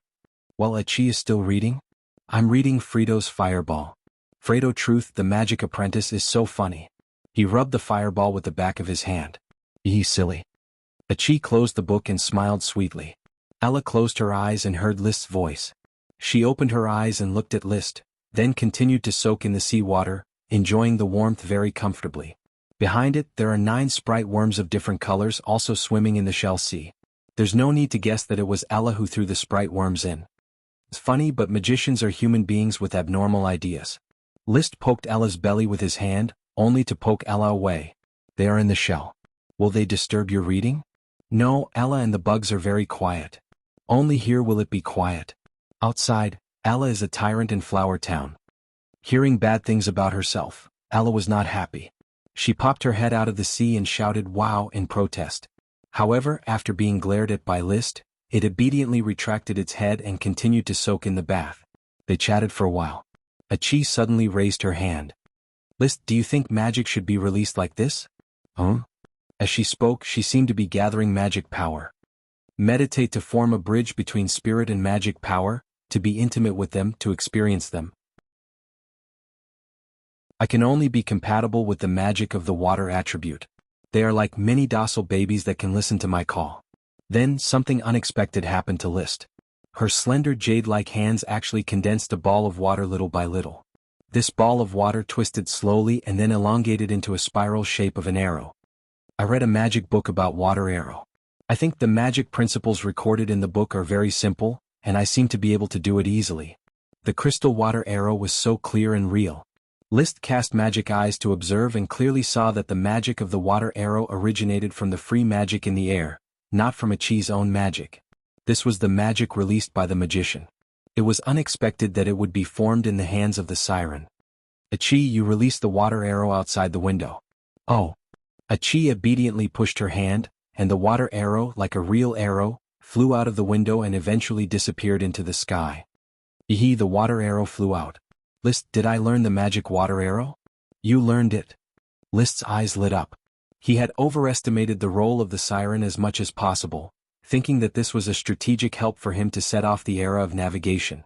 But now it must be corrected. The siren can not only play an important role in navigation, but she also has the potential to become a magician. A water magician. At this moment, he had an irresistible idea to cultivate the Siren A-Chi into a great water magician, or even a water magician. With her self-taught talent, it seems that it is not impossible for her to become a water magician. In his excitement, he couldn't help but reach out and rub the siren's blue hair. I will collect all the magic books that record water magic. You can concentrate on water magic and strive to become a siren magician in the future. Can A-Chi be called a magician? Of course, as long as you work hard. Yeah. One happy event after another. The flower brew was successfully introduced, the siren A-Chi learned magic, and then List fed the little blizzard beasts for half a month. Finally, at the end of January, they opened their eyes one after another. The first person they saw was List. That look represented their recognition of him as their master. Perhaps this so-called recognition of a master has not reached the level of unswerving loyalty, but it means that the 8 little blizzard beasts all regard List as the closest person, a father or a mother. In the future they will be slowly trained and cultivated, and like Dosen they will listen to List. How should I name them? List was a little embarrassed. There were 8 in a row, all covered with black hair about the same size, and it was difficult to distinguish them from each other. In fact, List has forgotten the order in which they were born. Finally, referring to the way he treated Dosen, List decided to make a collar for each of the 8 blizzard beasts. The collar is decorated with the nameplate of each one. The color of the nameplate must be different so that at first glance, one can tell which one is which and which one is not called the wrong name. He also decided to keep the blizzard beasts separately. He had raised dogs before, so he knew the horror of a litter of dogs. Once they go crazy, they will destroy the world. They will be raised and trained separately. When all the blizzard beasts can reach a state of obedience, they will be gathered together for military training. They will be prepared for the battlefield in the future. Master, all 4 kennels have been covered with cotton mats, and the blizzard beasts can be moved in. The dog collars you ordered to make have also been delivered by the leathersmith's shop, a total of 8 pairs. Butler Carter walked into the room and said, "Then move out today and clean the entertainment room carefully. Especially the smell must be removed, it is too unpleasant." "I will tell Mrs. Morrison to deal with it." Carter asked again, "So what names do you want to engrave on the nameplates of the 8 blizzard beasts?" "Wait until I think about it first." "Yes." When the servant began to send the 8 little blizzard beasts one by one into the kennels separated into 4 positions, List waved his hand and called out the smoke mission. Completed the mission and rewarded 8 intermediate World of Warcraft blizzard beasts. Seeing the smoke serpentines, List smiled faintly. Sure enough. Chapter 282. Mission. Because the flowers has reduced the number of trips to the sea, there is not enough wood for the construction of Black Horse Island. Marcus decided to cut the sporadic trees on the island, but encountered a deadly bee attack. Please clear the beehive to prevent more people from being stung by the bees. Reward, a sprite worm. The smoke serpentines flowed gently in front of his eyes, and the content was reflected in List's mind. Very good, finally there is a sprite worm reward. Since obtaining the corngrass sprite worm, he has not harvested any sprite worms for 2 whole months. Of course, this has something to do with the arrival of winter and most of the plants stop growing, but List is very regretful. Sprite worms are the inseparable productivity of the Lord. Now, finally there is a new mission and the reward is a sprite worm. I don't know what kind of sprite worm it is, but there are not many clues. Anyway, let's get rid of the beehive first. List was full of fighting spirit. It is not difficult to get rid of the beehive. One must know that the knight has a full body armor. During the time when Flower Town made a lot of money selling seafood, List saved up a full 20 sets of knight equipment. Among them, there is a fine steel armor that wraps people from head to toe. After wearing it, no matter if it is a poisonous bee, a mad bee or a killer bee, they will all be killed. I just hope not too many serfs die. Marcus, who was far away on Black Horse Island, thought the same as List. After the flowers returned from Black Horse Island, he immediately reported to the Lord, "Sir, unfortunately, there is a killer bee hive on Black Horse Island. A total of 16 serfs died under the stings of the bees. I came back this time with a few sets of full body armor and completely obliterate the bees." He brought back the corpses of several poisonous bees. Each poisonous bee is the size of a thumb, and there is a larger queen bee guard. Even as an elite Earth Knight, Marcus did not dare to approach the hive easily. He could only retreat and seek the protection of the knight's full body armor. "I will go with you to Black Horse Island and see what a killer bee looks like," List said in a deep voice. He not only wanted to find the sprite worm, but also wanted to see if the killer bees had honey. If there was honey in the beehive, it would definitely be top-grade honey. Honey was a top ingredient in the aristocratic diet, but no one could raise bees, so they could only send serfs to collect honey in the wild. Every year, a large number of serfs who collected honey were stung to death by various bees. There were few beehives in the Flower Town. Even if there were, he would not send serfs to collect them. Exchanging the lives of serfs for food, he was not that cruel. List decided to tag along. Marcus had no objections. However, he had other things to report. Although the problem with the felling of the trees this time was due to the surprise attack of the poisonous bees, it was also because the management was too loose. The serfs were lazy and went to a faraway place to defecate, which led to their deaths by the poisonous bees. "Sir, Port Town needs more management personnel." "I understand. I will arrange it as soon as possible." As a lord of action, since there was a problem, he immediately took action to solve it. After pondering for a while, he called for Griffin Haystack and Russell Steele. Griffin was an orphan and a friend of List at Knight College. Russell was a civilian and his family had moved to Flower Town. Looking at the 2 Earth Knights, List asked seriously, "Russell, Griffin, can I trust you?" Griffin replied without hesitation, "Lord Baron, I came to Flower Town to seek refuge with you, and I am ready to follow you at any time." "I am also ready to follow you at any time." Russell was unwilling to fall behind. "So, I am going to send you to a place to do something, and you may not return to Flower Town for a long time. Russell, you have to take your family with you. About 2 or 3 years, you will not be able to return to Flower Town. Will you still be willing? Lord Baron, what official business do you want us to perform? Griffin and I are enough. Why do you want to bring my family?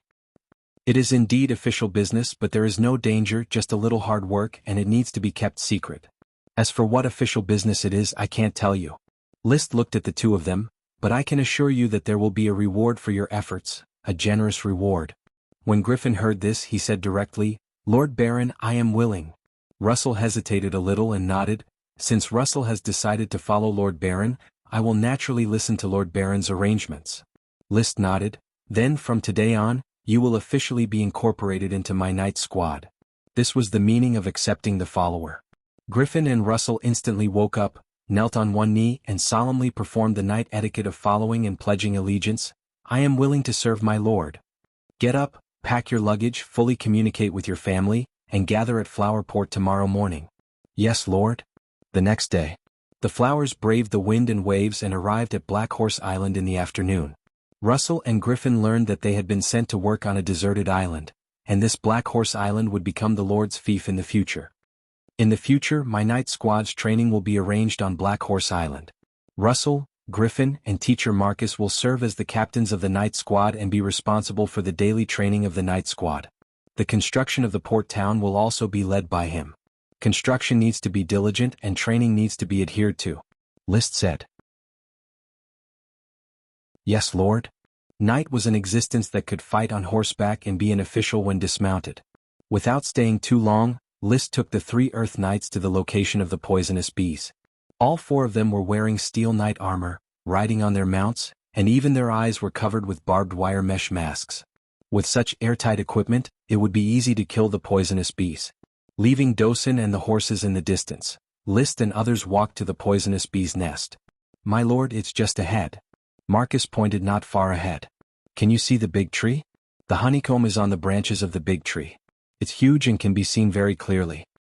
I see it. Let's go and try to kill all the poisonous bees before dark. The Earth Knight's pace was very fast, and after a while he had arrived under the tree. He didn't know why the serfs who came to defecate had to run so far. In order to be lazy, they even put their lives on the line. It was really speechless. Buzz buzz. The poisonous bees had discovered List's group of 4. Without hesitation, they summoned their companions and began to take the initiative to attack. A poisonous bee the size of a thumb flew with great momentum, but they could not break the defense of steel. The 4 Earth Knights ran their chi, waved their swords and killed these big poisonous bees one by one. Especially List, he was the strongest elite Earth Knight, and his chi was of the fire attribute with explosive characteristics.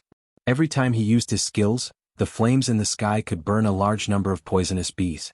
The honeycomb was very large, at least 1.5 people tall. Tens of thousands of poisonous bees flew out and fearlessly rushed to the 4 people, but the result was in vain. They could only turn into corpses under the swords and fell to the ground. My lord, I'll go up the tree and cut down the honeycomb.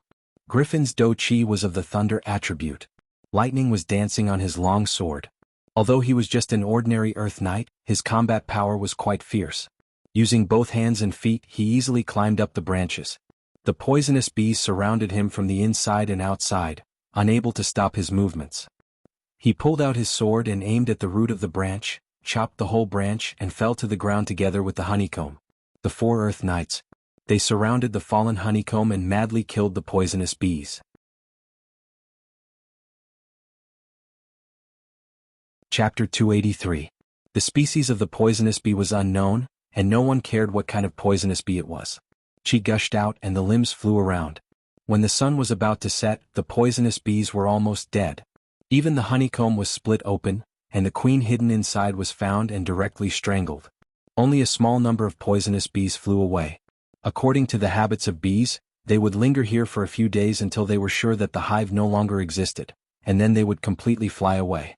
Teacher Marcus, remember to warn all serfs that this area is not allowed to come over. Understood, sir. At this time Russell suddenly shouted, Sir, it's honey, there is honey in this hive. Is there really honey? List lifted his mask and looked along the section of the hive that Russell had opened. Sure enough, he saw the golden honey, exuding a faint tempting sweetness. He opened it deeper with his hand and found that there were white larvae in many hives. This was a pupa. It was about the thickness of an index finger and the length of a thumb, and it was plump. Seeing these white pupae, List almost drooled. He had eaten fried pupae which tasted delicious and crispy. Moreover, pupae contains high protein, low fat, a variety of vitamins and trace elements, and is a very nutritious ingredient. Now this poisonous hive, which is half the height of a person, can take out at least 10 kilograms of pupae. There's something to eat. Russell Griffin, you lift the pupae and carry it back. The honey and pupae inside are good things, I want them. Yes, sir. As the two spoke, they were about to carry the hive, but they could not lift the hive at all, and their faces turned red. Didn't you eat? Marcus asked speechlessly. According to the strength of the Earth Knight, although it could not be said to be infinite, it was at least several times that of an ordinary adult.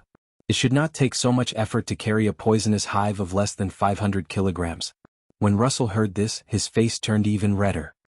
He used all his strength and madly circulated his chi, which shook the poisonous hive. Griffin, who was carrying with him, suddenly found a problem. Captain Marcus, the hive and the trunk here seem to be stuck together by something. No wonder we can't move it. Stuck together? List also walked over and checked the part where the poisonous hive was connected to the tree trunk. He found that, as Griffin had said, there was some white substance that stuck the two tightly together. He couldn't pull it apart. It should be the sap secreted by the tree. Why is it so sticky? Looking up the white substance, it happened to be the broken branch that had been cut by Russell before, leaving a lot of juice, which flowed all the way here and then dried and solidified. Seems to be stickier than 502 glue. Glue, solidification. List felt that this kind of thing was very unusual. If he used it, it should have a very wide range of uses. At this time, Marcus had already pulled out his steel sword, aimed at the part that was stuck and swung it.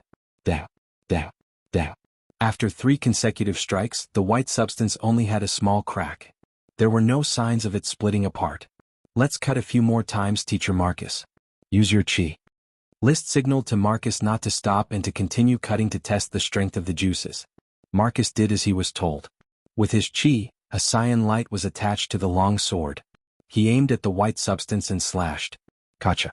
This sword finally split the white substance, and the poisonous hive and the trunk were completely separated. What is so hard? I used all my strength to cut it off. The sap flowing down from the big tree. Teacher Marcus, Russell, Griffin, we may have found something better. List pointed to the big tree in front of him with a smile on his face. The big tree was a very common miscellaneous tree. List had studied this tree as early as the second time he landed on Black Horse Island to look for the keel. The trunk was very straight, the branches were high, not lush, there were no flowers or fruits, and it did not grow tall. When the new year came, the leaves were slightly yellow. Now the leaves were completely yellow. The initial conclusion was that this was a deciduous tree. It was ordinary and could probably be used as wood. He also planned to cut down all the miscellaneous trees near the pasture when there was enough manpower to expand the pasture farming area. Now it seemed that it was fortunate that it was not cut down. The tree that could produce such a strong glue was clearly a treasure given by nature. The sun was setting. List was not in a hurry to go back. Anyway, there was no World of Warcraft on the island, so there was no danger. Griffin, you aim at the tree trunk and cut it with your sword. Yes, sir. A sword went down and the bark cracked.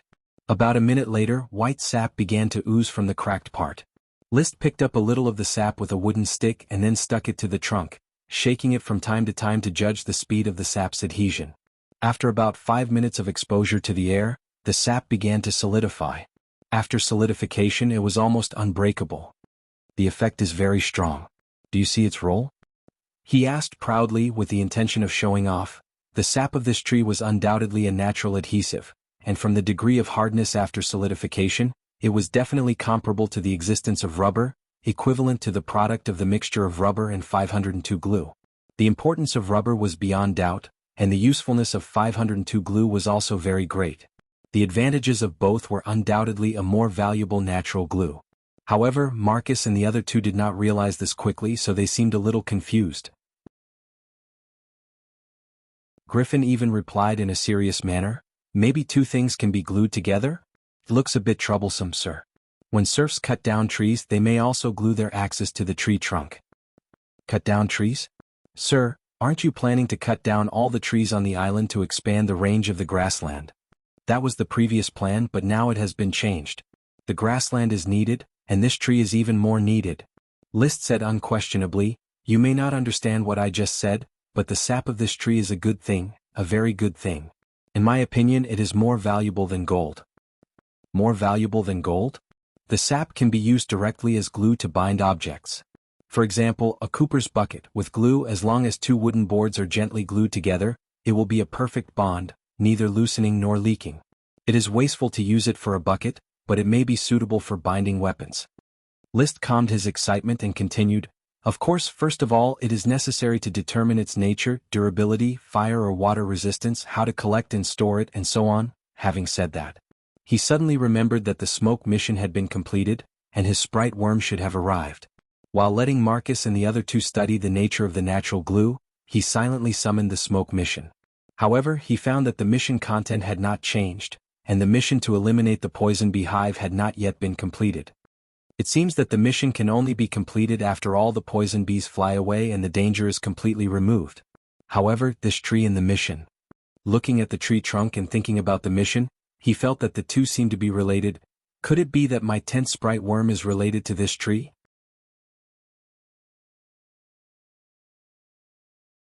Chapter 284. A flash of magic light, pale yellow, seemed to be the magic of the earth attribute just at the crown of the big tree. The tree was not tall and Liszt could see the crown clearly. The magic came from the top of the tree where a large circle grew. There was no doubt that there was a sprite worm inside. In other words, this tree was a worm stalk. Realizing this, Liszt suddenly felt distressed. Russell cut off a thick branch and Griffin slashed the trunk with a sword. They were simply going against their own sprite worm. "Teacher Marcus, Russell, Griffin, this tree is a worm stalk." He touched the rough bark. "My sprite worm is being bred and I feel its existence. You must protect it, and when it is born I will come to contract again." "Is there really a sprite worm?" Russell clicked his tongue. Marcus was not surprised. He knew that Liszt's eyes were like torches. "Sir, please rest assured that I will arrange for people to patrol the tree at any time. Once the sprite worm is born, I will inform you immediately." Griffin said excitedly, "Russell, you just cut off the branch of the worm stalk and I cut a hole in the worm stalk. Sir is really the son of glory, the knight of glory. Our flower town has another sprite worm." It was not known whether he was excited for the sprite worm or for cutting the worm stalk. No matter what, the three people, who were a little confused about the natural glue, quickly paid attention to it because of the gestation of the sprite worm. For them, a sprite worm that could breed a sprite worm was a valuable plant. In their minds, the sprite worm was a symbol of nobility and an embellishment of power. Liszt looked at the worm stalk tree in front of him and was in a good mood. Although 16 serfs died because of the poisonous hive, it is sad. But there are gains and losses, and we have new crops and sprite worms. I now give this tree the name rubber tree.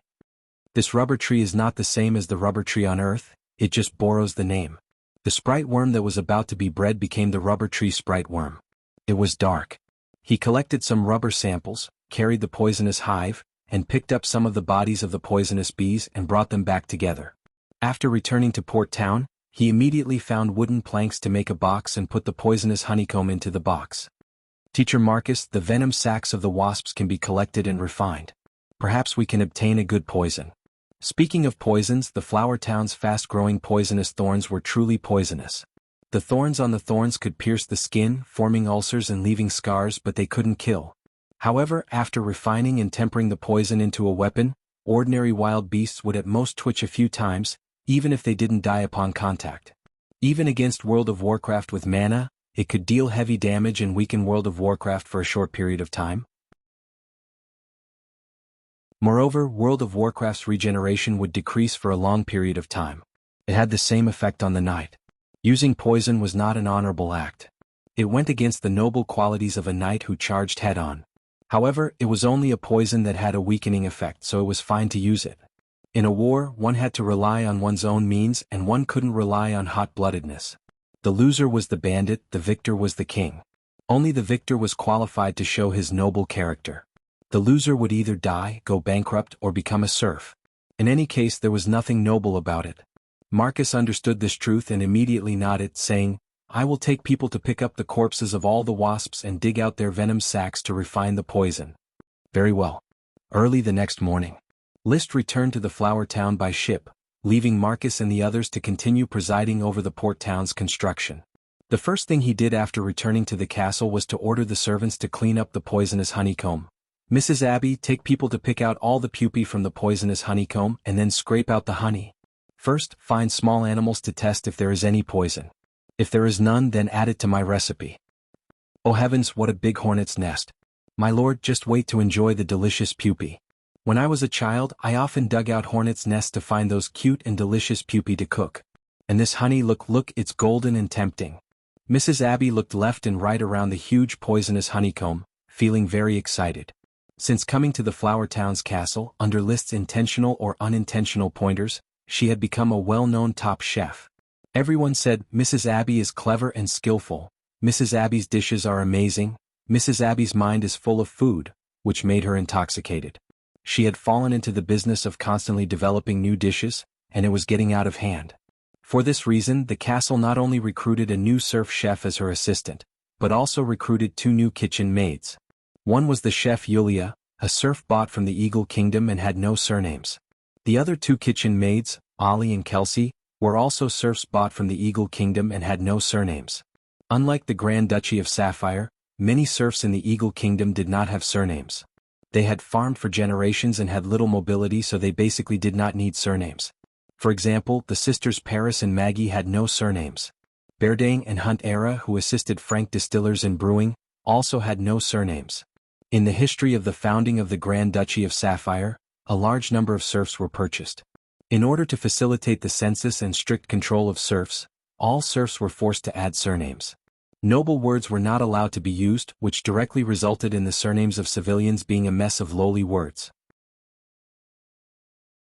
Before becoming an aristocrat, the surname of List's ancestors was the lowly word Tile. After the rise of the tulip sprite, the surname was changed to the noble word Tulip. While Mrs. Abby was busy stirring up the poisonous honeycomb, List began to train the 8 little blizzard beasts. According to his instructions, a new nameplate had been hung around the neck of each blizzard beast. Storm, flame, come. Woof. The temptation of jerky is the fastest way to enhance feelings. The fat blizzard beast had no resistance to jerky and quickly rushed to List, licking his hands in the jerky. The storm had a green nameplate around its neck, and the flame had a red nameplate around its neck. According to the method summarized by Dosen, the 2 little blizzard beasts were trained. He continued to go to the other 3 kennels. The one with a yellow nameplate is a rock, the one with a dark blue nameplate is a wave, the one with a purple nameplate is a thunder, the one with a white nameplate is a light, the one with a light blue nameplate is an ice and snow, and the one with a black nameplate is a shadow. The names of the 8 blizzard beasts correspond to the 8 magic attributes of wind, fire, earth, water, thunder, ice, and darkness. There is not much meaning and it does not match their physical characteristics, it is just to distinguish them. After a lap of training, an hour and a half had passed. List took the milk tea handed by the housekeeper and drank it. The workload is too much and the work of training dogs is a waste of energy and time. He has a hunch that during the growth of the blizzard beasts, he may not have the leisure time to write Dragon Wars in the Wild. It seems that it is really going to become a series of history books in my lifetime. Although there are no more updates, Old Bye is still as explosive as ever. I hope that everyone will have a good time and vote for Old Bye.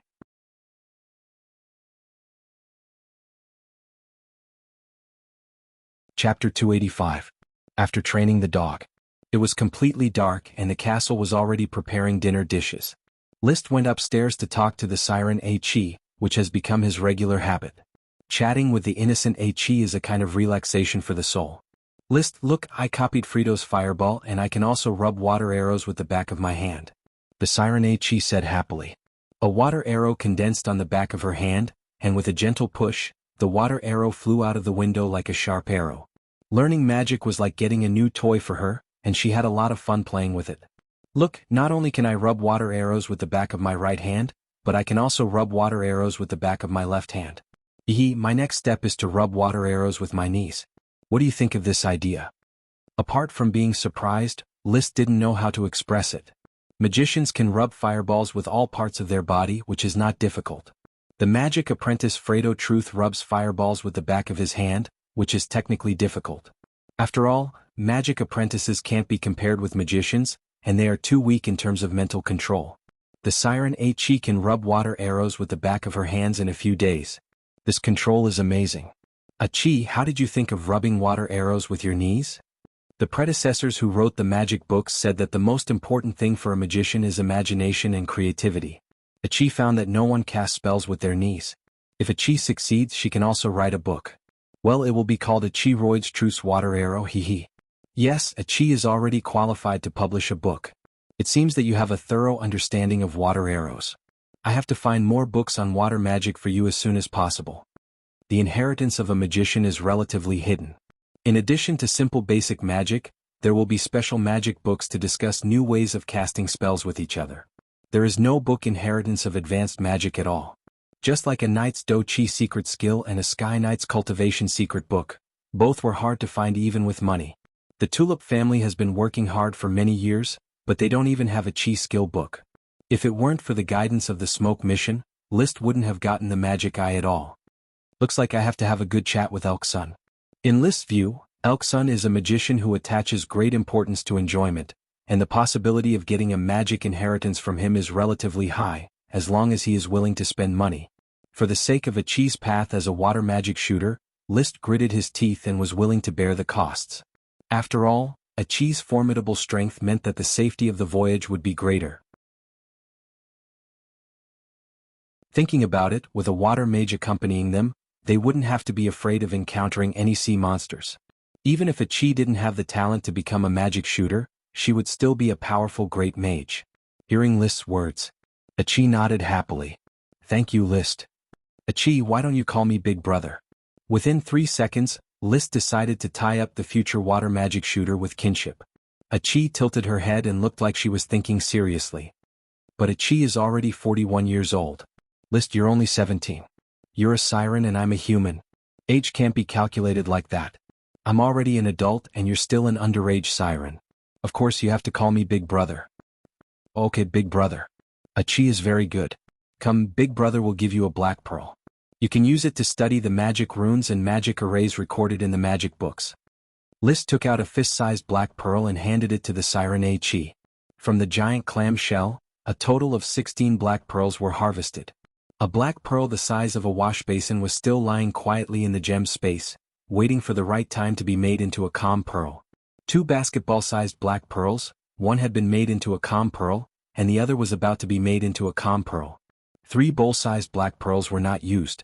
10 fist-sized black pearls, 2 were sold to Levis, 1 was given to Marquis Merlin, 1 was paid to Glanny Truth, and 1 was given to Chi. There were 5 left. Holding the black pearls, Chi smiled brightly. Wow, what a beautiful black pearl.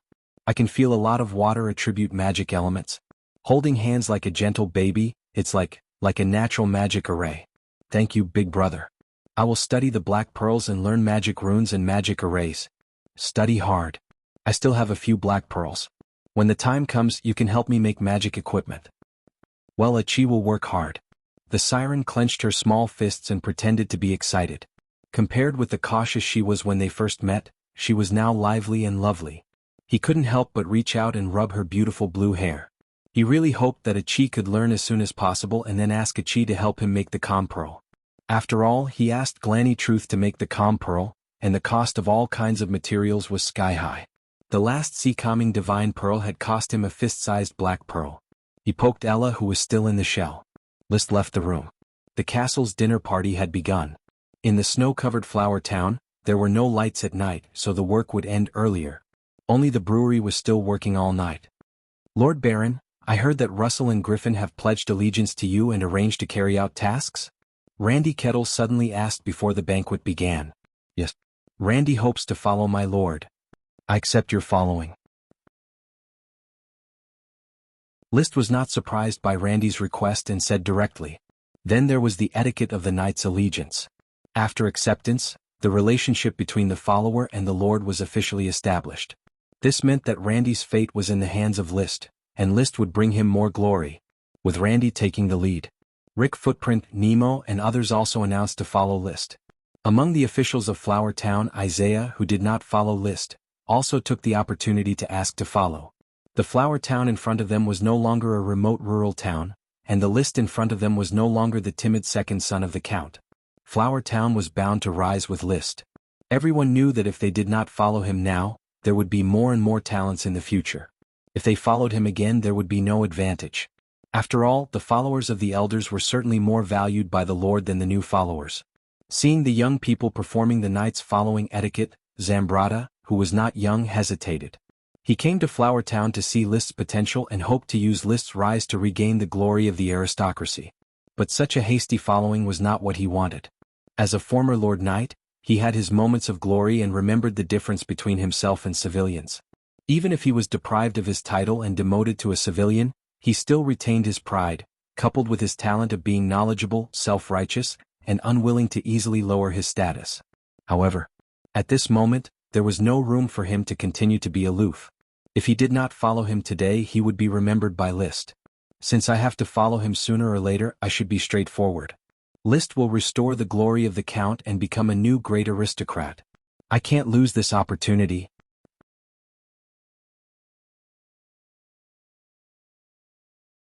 Chapter 286. This chapter is The Legend of the Wasteland Ranger Apocalypse. All the town officials are loyal, and there are no outsiders in Flower Town. Of course, there doesn't seem to be much change except that the people are more united. Whether now or before as the Count's son, List's authority has not been shaken. The atmosphere of the dinner was cheerful. As a lord, it was inevitable that he drank a few more glasses of wine, which was the specialty flower wine of Flower Town. He felt slightly drunk. At the end of the dinner, he left Elksun behind. "Mr. Elksun, please wait a moment." "Lord Baron, what can I do for you?" "If I remember correctly, you are good at earth and water magic." "Yes, you have a good memory." "Then, I would like to buy some knowledge of water magic from you." Seeing Elksun frowning in embarrassment, List added, "It is a bit rude to ask a magician to buy magic, but please believe me, I am more curious about magic, and I will pay enough symmetrical gold coins." Elksun thought for a moment. He looked around again to make sure that there were no idlers nearby and hesitantly said, "Lord Baron, you know that I am not a lofty, paranoid magician, and my love of gold coins is far greater than my pursuit of truth. I am willing to help you purchase magic books and produce potions, but selling magic will completely ruin my reputation. For me, there will be no transactions about buying or selling magic, and you don't have to worry about the sudden emergence of an unknown magician. I myself will not learn magic, and I am well aware of the dangers of a knight learning magic. In that case, I am willing to sell magic. The price is reasonable, and I need all the water magic you have mastered. Don't you need the other magic?" Since selling one type of magic is selling, Elksun certainly hopes to sell more. "I am good at earth and water magic. I also dabble in wind, fire, and ice magic. At present, I have mastered 16 types of magic. If the Baron buys all of them, I can sell them at a lower price." Originally, List only intended to buy water magic. But listening to him, it feels good to buy them all in case they can be used in the future. "Confirm the price of the spells first. If it's suitable, I can buy all of them. If it's too expensive, I'm only willing to buy water spells. Although I'm a lord, I have a large family and a large business. I don't have much extra money to spend. You should know that." List began to bargain. He was not ready to let Elksun charge a sky-high price. There was more than one mage on Coral Island. There are 4 types of magic that apprentices can learn: water arrow, flying rock, fireball, and wind blade. Lord Baron can learn them from the magic books. Elksun said, "I mainly master the magic of the magician stage. The water element has water arrows, water wheel wall, water bomb, water whirlpool. The earth element has rock thorns, earth wall, rolling stone, rock cannon, earth platform. The fire element has big fireball, fire wall, fire snake. The wind element has light body technique, multiple wind blades, ice blade, and the great magician stage magic, earth rock grenade." "What's the price?" "At the magician stage, one magic costs 2 gold coins, and the great magician rock grenade costs 20 gold coins. The total is..." He counted twice on his fingers. "A total of 50 gold coins. This price is absolutely cheap. Even if I want to exchange magic from a fellow magician, the cost will not be lower than this." To be honest, the price was not too expensive. But taking out 50 gold coins at once, List was still a little distressed. He didn't have much liquidity. After thinking about it, he said, "Keep the rock grenade for the time being. 30 gold coins for your 15 magics. But I can promise that as long as you can get more magic, I can continue to buy them at today's price.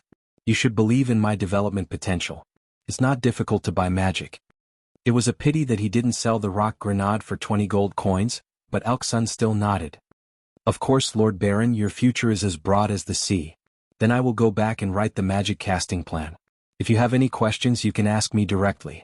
Taking out 30 gold coins, List handed it directly to the other party. Happy cooperation, Mr. Alksun. He was not afraid that the other party would run away with the money. This was Coral Island. Happy cooperation, Lord Baron. With the motivation of the gold coins, Alksun sent the 4 written water magic casting plans to the castle the next day and continued to write the rest of the magic. List handed it directly to the siren. Ichi, I found 4 new magic for you. This is magic that can only be mastered by the magician stage. I don't know if you can learn it immediately.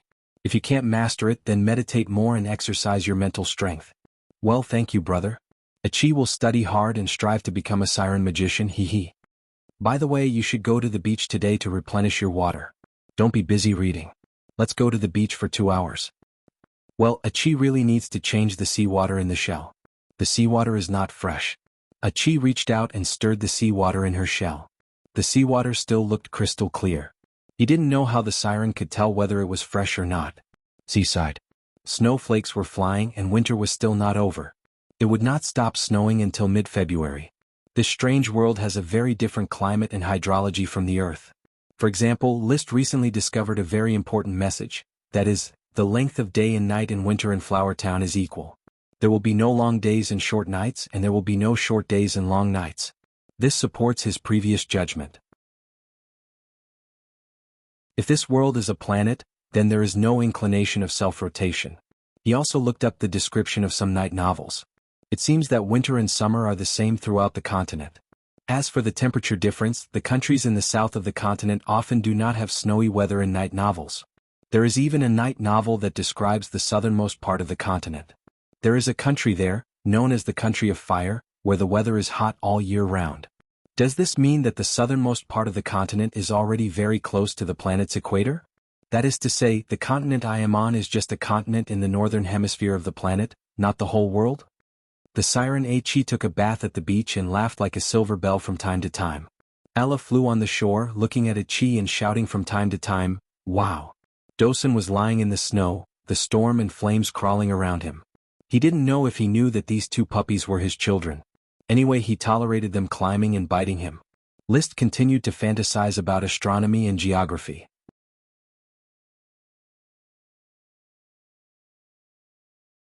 Chapter 287. The units of measurement in this world were not the same as those on Earth.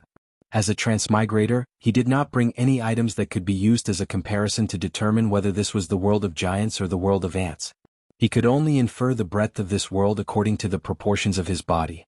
According to his research, his height had grown to about 187 meters and he was the tallest person in the Tulip family, assuming that he was the same size as himself on Earth.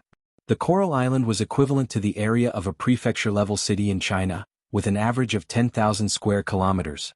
The Red Crab Island was equivalent to the area of a small and medium-sized province, with an average of 100,000 square kilometers.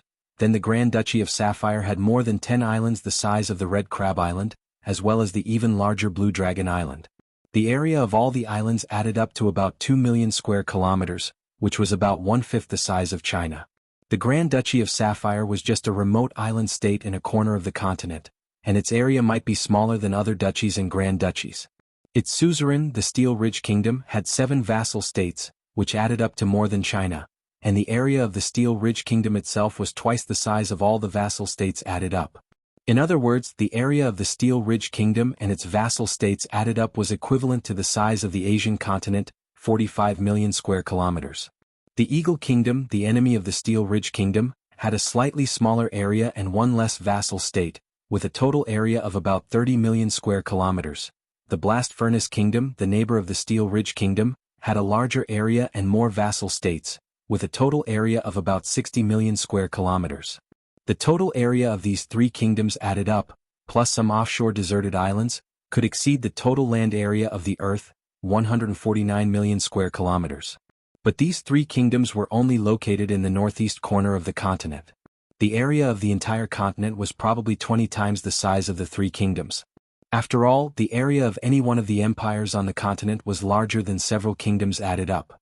On this continent, Liszt clearly knew that there were 3 empires: the Unsetting Radiance Empire, the Blue Dragon Empire, and the Noble Frost Empire. The surface area of the Earth seemed to be 500 million square kilometers, and the area of this continent could reach 3 billion square kilometers, which was equivalent to the surface area of 6 Earths added up. It sounded inconceivable. But the fact was that the continent was so large that if the Sapphire Duchy, located in the northeast corner of the continent, wanted to know the news of the countries on the other side of the continent, they would not rely on rumors, but on legends. Legends said that the emperor of the Unsetting Radiance Empire had been on the throne for 200 years, and legends said that the Unsetting Radiance Empire had a howling valley where storms blew all year. A continent of 3 billion square kilometers. Liszt took a long time to accept this fact. However, according to the data he had collected recently, such as the change of seasons and the temperature of the continent, there were even more unbelievable facts waiting to be verified. If I haven't forgotten all the geography I learned in my first year of high school, the information I have now shows that this continent is just a small piece of land in the northern hemisphere. It doesn't even cross the equator or approach the North Pole. After crossing the equator, the temperature of the continent would gradually decrease, but the southernmost part of the continent was the hottest country, which meant that it had not crossed the equator. When they were close to the North Pole, the sun should be hovering around the horizon. However, the sun was slightly slanted above their heads, indicating that they were still far away from the North Pole. Even the position of the continent is probably only between the tropical and temperate zones. It hasn't even entered the cold zone. After all, the sun is always above our heads and it's not very inclined. He felt. According to the geographical location of Earth, it was roughly equivalent to Southeast Asia. So, if I live on a ball, how big is the ball? With his poor imagination, he couldn't solve the difficult equation of knowing the surface area of the ball and finding its volume, so he couldn't compare it with Earth. Are there other continents besides this continent? According to the legend of the Grand Duchy of Sapphire, beyond the Aquamarine Sea was the Devil's Sea, where devils walked. Even the Dragon Knight couldn't cross the Devil's Sea. It seemed that apart from the continent, the rest of the world was an endless sea. No one knew what was on the other side of the sea and no one was curious. The vast and boundless continent was enough to attract the attention of all the nobles. Liszt still remembered that when he was sighing about the endless wealth of the sea, Marcus didn't think much of it and only wanted to go to the continent to build a career. Now it seemed that the development of the sea was extremely difficult. Not to mention crossing the Devil's Sea, even sailing inside the Aquamarine Sea was dangerous at all times. Ghost ship Tulu Mida?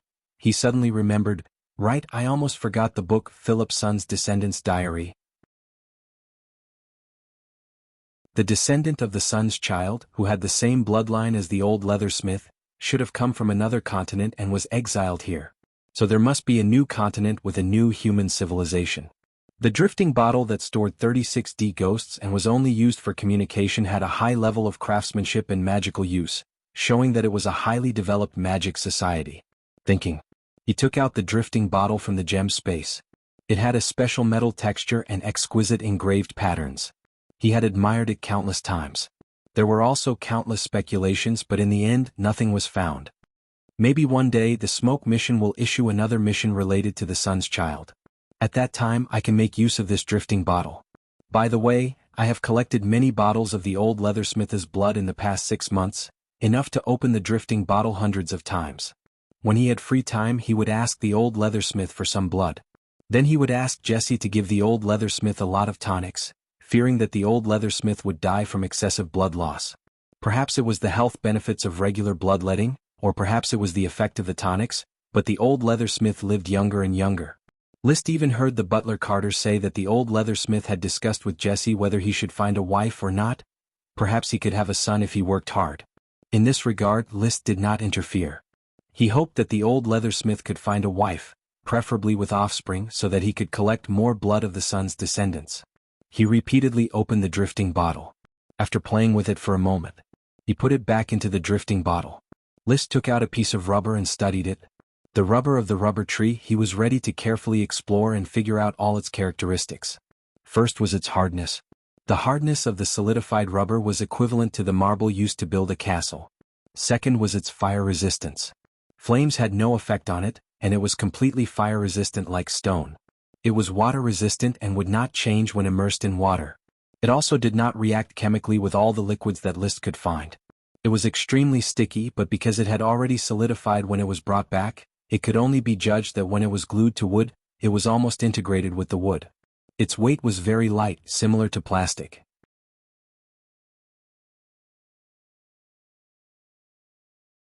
Chapter 288. The new rubber still needs a lot of data analysis, and a way to collect and preserve the rubber needs to be found. Although he is a man of action, he is not impatient. On the contrary, he pays great attention to personal enjoyment. After satisfying his personal enjoyment, he will consider working hard. Master, your retainer Knight Philip Wool has returned from Tulip Castle and brought back news that Miss Lavera is dissatisfied with your gift of flower soap as a birthday gift. Butler Carter reported solemnly. Flower soap as a gift has become List's standard. He smiled slightly. I am reminding her that personal hygiene is important. Flower soap is not cheap. She can wash it and throw it away. The soap workshop in Flower Town has gradually expanded. After completely defeating Baron Henderson's soap business, it has successfully forced the other party to change to soap powder supply.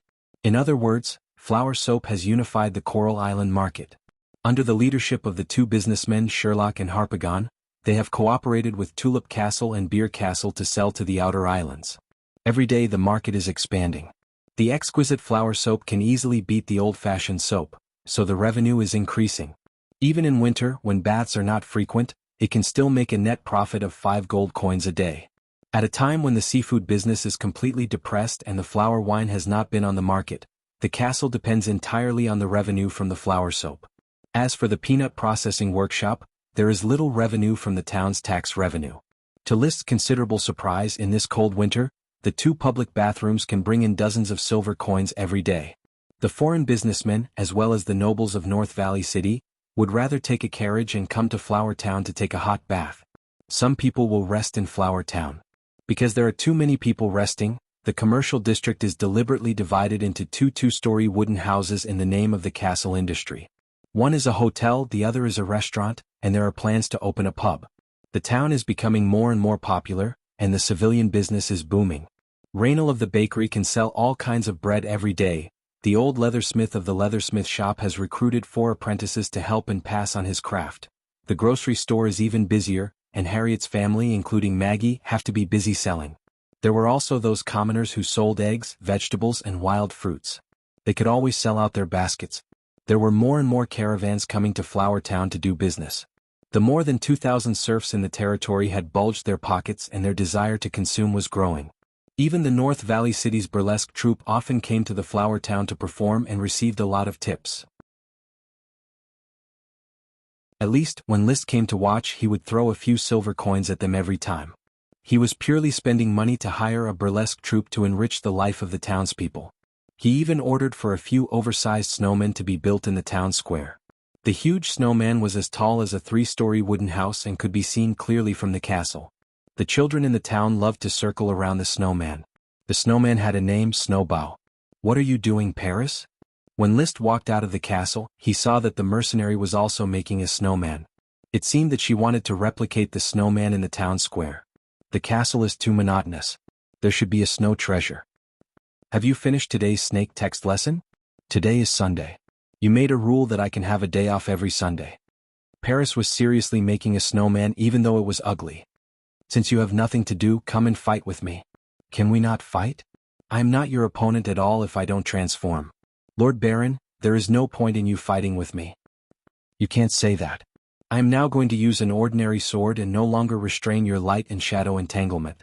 I will seriously rely on my basic strength to hone my fighting power. Paris stood up. As you wish. On the open snow. List held a steel sword and did not release the magic eyes. He fought Paris seriously. The effect of the light and shadow entanglement was obvious. Without the buff of the red blood sword, he was in a sorry state. However, the benefits of taking potions for a long time were reflected. Even if he left the red blood sword, he still had enough chi to make mistakes. Dang. The steel sword collided with Paris's big sword and the friction created sparks. The strength given to Paris by the Black Dragon gang was resolved by List with his chi. This collision was a draw. After several subsequent collisions, no one had the upper hand and who was in a disadvantageous position. List, who did not use chi and gem weapons, was almost at the same level as Paris, who did not transform. Liszt was so tired that he was gasping for breath. He was not a genius to be able to quickly break through and defeat an opponent of the same level in a battle. Paris, on the opposite side, was also panting. Her full chest was moving up and down, and her hands holding the big sword began to tremble. Again. Dang. The steel sword and the big sword collided again. This time, the steel sword in Liszt's hand suddenly made a slight cracking sound, and the next moment, half of the sword had already spun out. When Paris saw this, she raised her eyebrows and unceremoniously launched an attack. She wanted to take the opportunity to defeat Liszt in one fell swoop. My sword is not as strong as Paris's big sword, this is bad. Liszt was anxious, he did not want to lose to Paris. In the recent actual combat training, he was the one who abused Paris, and he has long been accustomed to victory. However, Paris, who has been abused for a long time, naturally knows that this is a rare opportunity, and the hope of defeating Liszt is at this moment. Ha! The big sword was like a tiger, and Liszt, who was holding the half-broken sword, was forced to retreat again and again. In the face of such a dangerous situation, Liszt slowly calmed down, and his mind was clear and crazy, thinking about how to deal with it. Suddenly, he thought of a way. When Paris raised her big sword again and was ready to attack, he did not retreat but instead, like a vigorous cheetah, rushed directly to Paris, who was in front of him. His hands directly wrapped around the opponent's waist and fiercely threw her. In a night battle there is almost no such close combat scene. Paris did not react in time, and Liszt took the initiative on the spot and completed the close combat. When she wanted to counterattack, she had already fallen to the ground together with Liszt.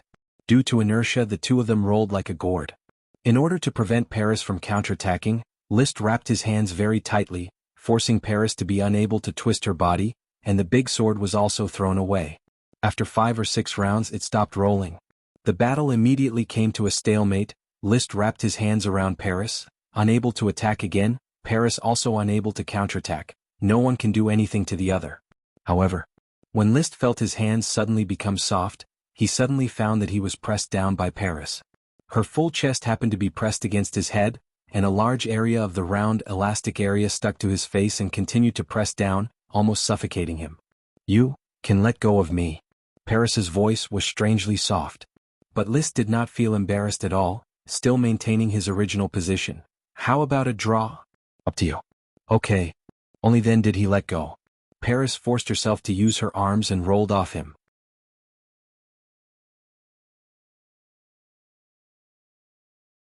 Chapter 289. After brushing off the snow on his body, Liszt had regained his usual elegance. Although there was still some lingering charm of suffocation on his face, his eyes were exceptionally clear. A hearty battle was enough to dissipate the restlessness that originated from the physiology. He picked up the great sword that Paris had dropped on the ground and found that the blade was not damaged at all after so many collisions. This great sword of yours is forged with exquisite craftsmanship. We have fought more than a dozen times and it has never been damaged. It should not be made of ordinary steel. After receiving the great sword, Paris's beautiful face still had a trace of redness, and her slightly panting voice exuded a languid air unique to women. Her eyes flickered brightly. This great sword came from the collection of a Viscount of the Grand Duchy of Maple Leaf. I don't know the level of craftsmanship, but I found it pleasing to the eye, so I took it. After all, she was a female thief, and it was natural for her to say that she had stolen something. Yeah. Liszt noticed the sweat on her face and the thin shirt under the leather armor. He said, "The battle is over. Go back and take a bath and change your clothes. It's cold, don't freeze. I also have to go back and change my clothes. Let's go." Just as he turned around, he heard Paris shout, "Sir Baron." "What's wrong?" Liszt looked back at her. Paris sheathed the great sword on her back, revealed a bright smile and said in a sweet voice, "Thank you for your concern. You are a good person." BFFF. Liszt received a second good person card. Of course, these were the good person cards that truly represented a good person. He waved his hand and walked away without looking back. Paris was left standing in the same place. She bit her lip and charmingly looked at his back for a while before following him.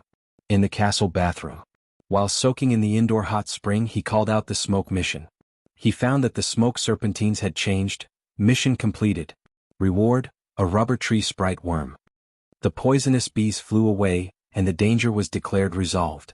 Next, another change and a new mission was created. Quest, Dosen has been restless recently. It feels like its magic is about to rush out and wants to vent, but it doesn't know how to vent. Releasing rock thorns can't alleviate the urge. As its master, you should solve this problem for Dosun. Reward, Dosun's new spell. Oh. List raised his eyebrows. This was the second type of magic that Dosun had begun to comprehend. The previous rock spike or multiple rock spikes could only be considered a single type of magic.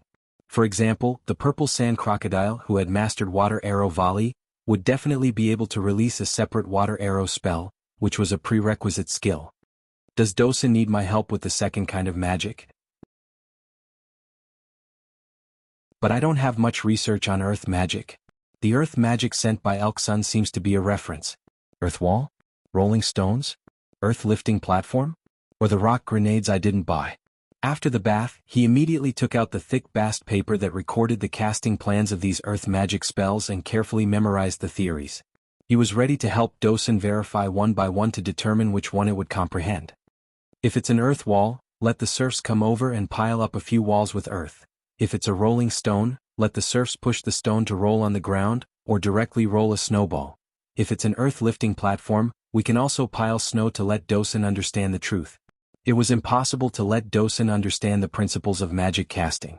He could only follow its instincts and give it a little inspiration. After planning this, he immediately took action. First, it was the simplest snowball which the castle servants could do. Tom, Thomas, Jesse, Parker, Jim, and John took turns to push the snowball over and over in the meadow. List took Dosun and constantly urged Dosun to release magic. However, Dosun looked at the vast snowball scene and still only released rock thorns. After tossing back and forth for half an hour, he didn't comprehend anything, and there were no signs of new magic. The plan failed. Replace the earth-lifting platform. List immediately ordered the servants to start piling up the snow together to build a platform. The magic of earth-lifting platform was to use earth magic to complete the lifting of the ground. He didn't know if the imitation was not good enough, or if this was not the magic Dosun wanted to comprehend, but the servants were tired and sweating, and Dosun still only released rock thorns. The plan failed again. Replace the earth wall. The earth wall and the earth lifting platform were similar in nature. It was a half rock and half earth wall formed by lifting and lowering the ground, which could block some attacks. Casting magic consumed a lot of magic, and it was much more difficult than magic like rock thorns. The serfs desperately dug several walls, but still failed to trigger Dosun. A day passed, but Dosun didn't comprehend anything. The next day, List repeated the action again, but Dosun still didn't comprehend anything. Sometimes it could be clearly felt that Dosun seemed to want to release a new magic, but after a long time, it was still rock thorns. Without inspiration, there is always a foot in the door. Just as he was thinking about how to help Dosun comprehend new magic, Ella didn't know how she came out. Instead of continuing to take a bath in a cheese shell, she screamed, picked up the snow on the ground, rolled it into a small snowball, and threw it at Trembling Woods. It felt that List was too close to Dosun these 2 days, which made it very dissatisfied. So the snowball served. Dosun was hit by the small snowball and didn't respond at all. He didn't care about Ella's poor fighting power at all. It was this disdain that made Ella suddenly furious, forgetting List's ban. She raised her hand and sowed seeds, and thorns quickly sprouted between Dosun's hair. In a moment, Dosun was wrapped in a ball. List did not stop it. He had a bit of a disappointed iron not steel mentality. He taught Dosun for 3 days, but he couldn't understand any magic at all. Stupid. So the arrogant Ella began to act violently, and the rapidly growing thorns pricked Dosun all over his body, making him scream. He thought that List would help him stop Ella, but List was indifferent. Dosun finally couldn't stand it and jumped up to chase Ella. But Ella could fly, and no matter how high he jumped, he couldn't bite Ella. Seeing that there was no way out, Dosun was so anxious that his dog eyes were almost red, and his rock thorns were stuck in a mess. List looked at the situation and felt that the lesson was enough. He was about to stop Ella from continuing. Suddenly, Dosun opened his mouth and a magic flew out, condensed into a rock in the air and whistled straight to Ella. Ella, who was still proud of herself, was frightened by the flying rock and fell directly from the air. The rock flew over his head and burst in mid-air, and the rock splashed large snowflakes. This was obviously a new magic. Dosun's new magic had been released. When the blow missed, he rushed over and opened his mouth to bite Ella, who had fallen to the ground. "Shut up, Dosun," List hurriedly shouted. Ella was his baby. Deep in the bones of obedience, Dosun stopped in an instant, staring at Ella, who was close at hand, and growled. List rushed quickly, picked up Ella and confirmed that Ella was not hurt. He was relieved and turned to look at Dosen, who was still growling in a low voice.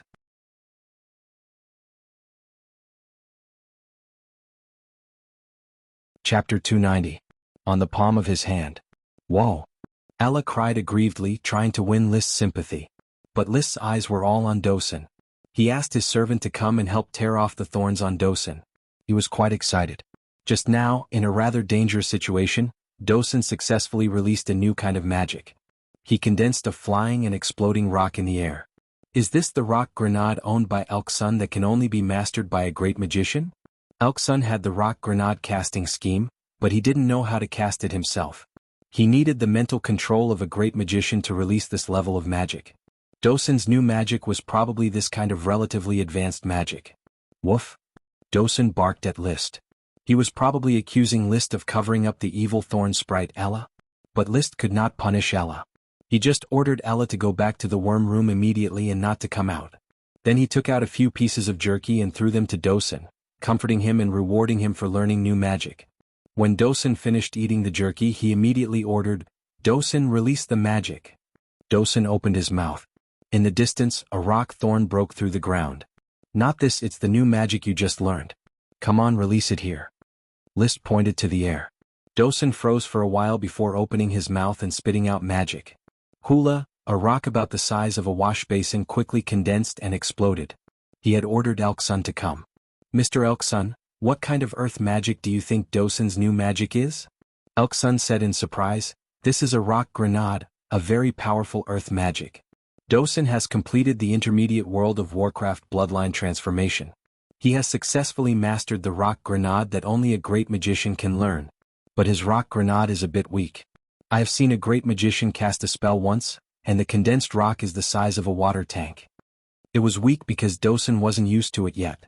Once mastered, the rock grenade would be greatly improved. Now, Dosen had finally mastered an aerial attack method. When facing the Sky Knight, it would no longer be passive and could take the initiative to attack. After thinking about it, if the Sky Knight jumped up and attacked, Dosen would immediately open fire. A few rock grenades would definitely be able to repel the Sky Knight's attack. Well done, Dosen. From today onwards, we have a new training course. Listen to my instructions, Dosen rock grenade. Dosen was dumbfounded. It took him a long time to spit out a rock grenade. It hadn't formed a conditioned response to the rock grenade yet, so it needed time. But in any case, Dosen now has the combat power of intermediate World of Warcraft, which is comparable to the Sky Knight. Riding on Dosen, List was in high spirits and his heart was full of pride. Now that I am on Coral Island, no one should have any objections. He even thought of it. With Dosen's combat power and the future of the 8 little blizzard beasts, he doesn't need a night squad. He can directly lead the blizzard beast army to the battlefield. Of course, the territory is inseparable from the support of the night class. After all, the blizzard beasts are big eaters. If the territory does not develop, it will not be able to afford to raise them. Just eating and drinking for the 9 blizzard beasts costs hundreds of gold coins a month. And when I go to the battlefield, I also need a night squad to serve the blizzard beasts and guide them to participate in the battle. If I were to command them by myself, the scene would be very ugly. However, with this year's expedition order, I will be able to join the battle with the Count. The heart of making meritorious service has been stirred. Black Dragon Gang Paris is the personal protection. Dosen is the main output, plus a night squad to assist from the side as well as the care of the Count and Levis. By the way, he should be able to get enough credit with the least danger. Little by little, he should be able to accumulate power before he is 20 years old. He should be able to rely on his military merits to be conferred Viscount and turn Black Horse Island into his own fief. With his own island, with the help of the Smoke Mission, with the knowledge and vision of a transmigrator, it is hard to say how brilliant the future will be, but he will definitely ride a dragon. Mission completed. Reward Dosen's new magic, rock grenade. Mission: Carpenter Carrasco is lost in thought. He helped the brewery make many novel wooden utensils, which brought him too much inspiration and made him understand that he does not like to make tables and benches every day. He is eager to create. Please give him some advice. Reward: variation of the rubber tree sprite worm. Teach Dosen new magic. The mission was completed immediately. But the newly issued mission surprised List. Carpenter Carrasco probably wants to make Lu Ban. I will give him a few ideas later. I don't know how to make wooden oxen and juga crossbow, but I can still learn about rocking chairs, drawers, wheelbarrows, and crooked plows. But the variation of the rubber tree sprite worm, what does it mean? Directly mutated into a sprite? List felt that it was unlikely. He had never heard of plants directly giving birth to sprites. But in addition to directly mutating sprites, what other aspects of mutation could there be? He thought for a long time but still had no clue, so he simply stopped thinking about it. Finish the mission first. Carrasco, I appreciate creative craftsmen the most. List immediately asked someone to check the information of Carpenter Carrasco, and soon got feedback. Carrasco was a serf purchased from the Eagle Kingdom and currently worked in the carpenter's shop. He was not a skilled craftsman and was considered a weirdo in the carpenter's shop. Other carpenters would take care of their own lives after work, but he had little spare time and spent all day staring at the wood in a daze. Sometimes he would pick up wood and randomly make some strange things. For this reason, when the fief's officials came to the carpenter's shop to inspect it, they often scolded him. It seems that the era has limited his thinking and has not given him a suitable environment to let his ideas fly. List secretly thought. He quickly rushed to the carpenter's shop with the retainer knight. He wanted to personally inspect Carrasco's carpentry work. In the carpenter's shop, sawdust flew all over the place. After the serfs saluted, they were reprimanded by the steward to continue working. List went straight to Carrasco. What about your amateur carpentry work? Show it to me. Sir Lord. Carrasco, half nervous and half unfamiliar with the language, stammered a few serpentines. Don't be nervous, Carrasco, said List gently. In the fief, he had always presented himself as noble, gentle, and benevolent. The role of the villain was played by other officials.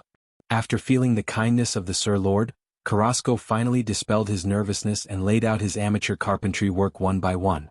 A 5-legged stool, a chair with backrests on all 4 sides, a triangular table. The only thing that looked like it was a few bowl-shaped teacups.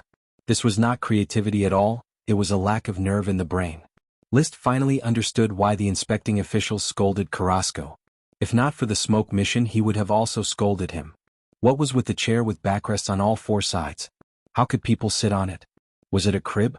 A triangular table? Was it really not afraid of stabbing people to death? But since there was a smoke mission.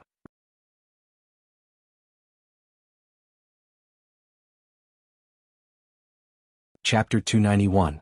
Carrasco's serpentine was terrible, but even with a translator, there was still no way to communicate smoothly. Because his speech was always stuttering, he could not fully express what he wanted to express. People who had immersed themselves in work all their lives and had never received any education should not be expected to be able to express themselves proficiently. Even if he had a myriad of ideas, it would still be useless if he could not express them. List did not have time to waste with him. Since you have so many ideas, then I am going to give you some ideas and let you realize them. Carrasco, can you do it? Sir Lord, Carrasco can do it. Very good. Do you see this drawing? List took out a drawing that he had prepared, which depicted a rocking chair. This is a rocking chair. Do you understand? Carrasco took the drawing. After looking at it for a full 10 minutes, he slowly nodded. I understand, Sir Lord, Carrasco can do it. The drawing was very well drawn. It was not just a drawing, but it was explained from several aspects. He believed that as long as one was not a fool, they would be able to understand it. The rocking chair itself was a very simple piece of furniture. There were no rocking chairs in this world. During the winter, when the sun occasionally came out, List could only sit on the rocking chair with a hard back. He could not enjoy the atmosphere of rocking and falling asleep.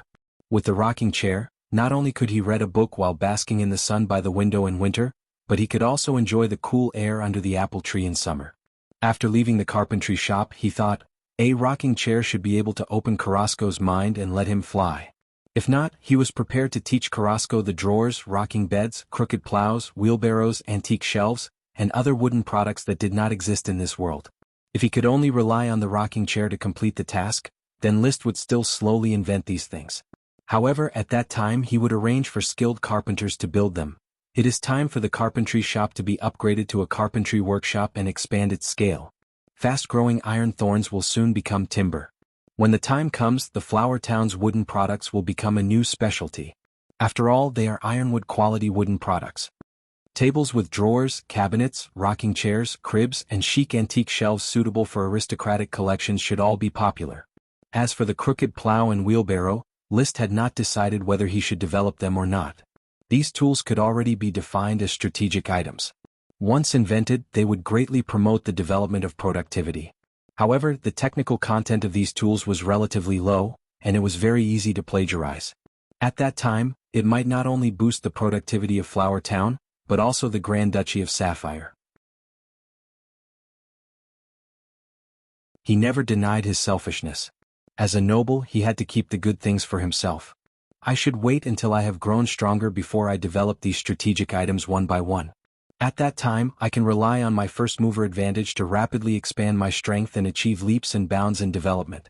With the current size of the Flower Town, I cannot rely on these means to develop by leaps and bounds. Think clearly. Thus he was no longer troubled. Back to the castle to check the progress of Achi's magic practice. Achi, how is it?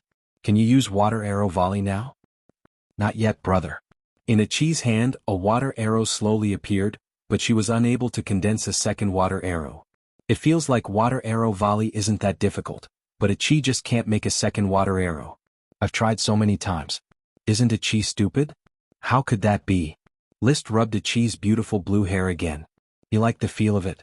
It was as soft as silk and as moist as water. Magic training is not something that can be accomplished in one go. Compared to those magicians who need several years to learn water arrow, you are already a genius. Achi immediately said with a smile, well, Achi also thinks she is a genius. She rubbed her head against List's hand. She enjoyed List's touch very much. This gave List quite the feeling of cultivating a magical girl.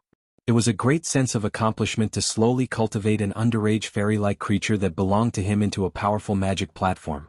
Occasionally he would warn himself, at least 3 years, the maximum penalty is the death penalty. His eyes swept over Achi's perky chest and he said with a smile, do you feel bored staying here every day? No, Achi likes her current life. She can read books and learn magic quietly, and she no longer has to worry about being chased by Murumida. I thought you would like the sea very much. Well, Achi likes the sea very much, but compared to magic, I have lived in the sea for 41 years. When I learn a lot of magic and can beat Murumida, I can go out to sea with my brother and play around. Now I need to read. She raised a magic book at her hand, and there was a pilgrimage glow on her face. Magic helped her open the door to a new world. Achi will become an outstanding water magic shooter, I firmly believe in this. List got up and left. You read and learn magic quietly. Fresh fruit is on the table. Take it if you want to eat. In addition, look after Ella. I'm going to punish her by not going out for 3 days. The siren nodded. Achi will help my brother look after Ella. In the corner of the shell there was a whisper, wow. Although Carrasco's ideas were a bit off track, after receiving List's guidance, he made the first rocking chair within 2 days. Because it was his first time making it, he had no experience. The rocking chair was crooked and not in line with ergonomics. The rocking chair was sent to the castle. After seeing the real thing, List almost didn't recognize it as a rocking chair. The ratio of the rocking legs on both sides was so different that sitting on it not only hurt the buttocks and the back, but also felt that the rocking chair would tilt at any time. Carrasco, sit on it and feel it. List stood up and said lightly, yes, my lord. Carrasco sat on it and swayed hard.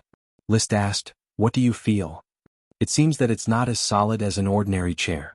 It's a little hard on the buttocks. These two swaying legs of the chair have to be of the same standard, and the curvature has to be maintained. It can't be too big or too small. There is also a chair back that can lie down. It must be flat and not hard. Continue to improve the rocking chair, don't let me down, and strive to make a qualified rocking chair. Yes, yes, my lord. With more contact with serfs, List would not get angry easily. Even if the serfs were stupid, he would just calmly accept the facts. He had 2 lifetimes of experience and vision, so he saw and understood problems more deeply. Serfs had not received education, their vision was narrow, and their thinking would definitely be rigid. Just like several carpenters in the Flower Town carpenter's shop, they had never thought of innovating any new furniture or tools except to work according to instructions. Carrasco's ideas were off track, but at least he still had ideas.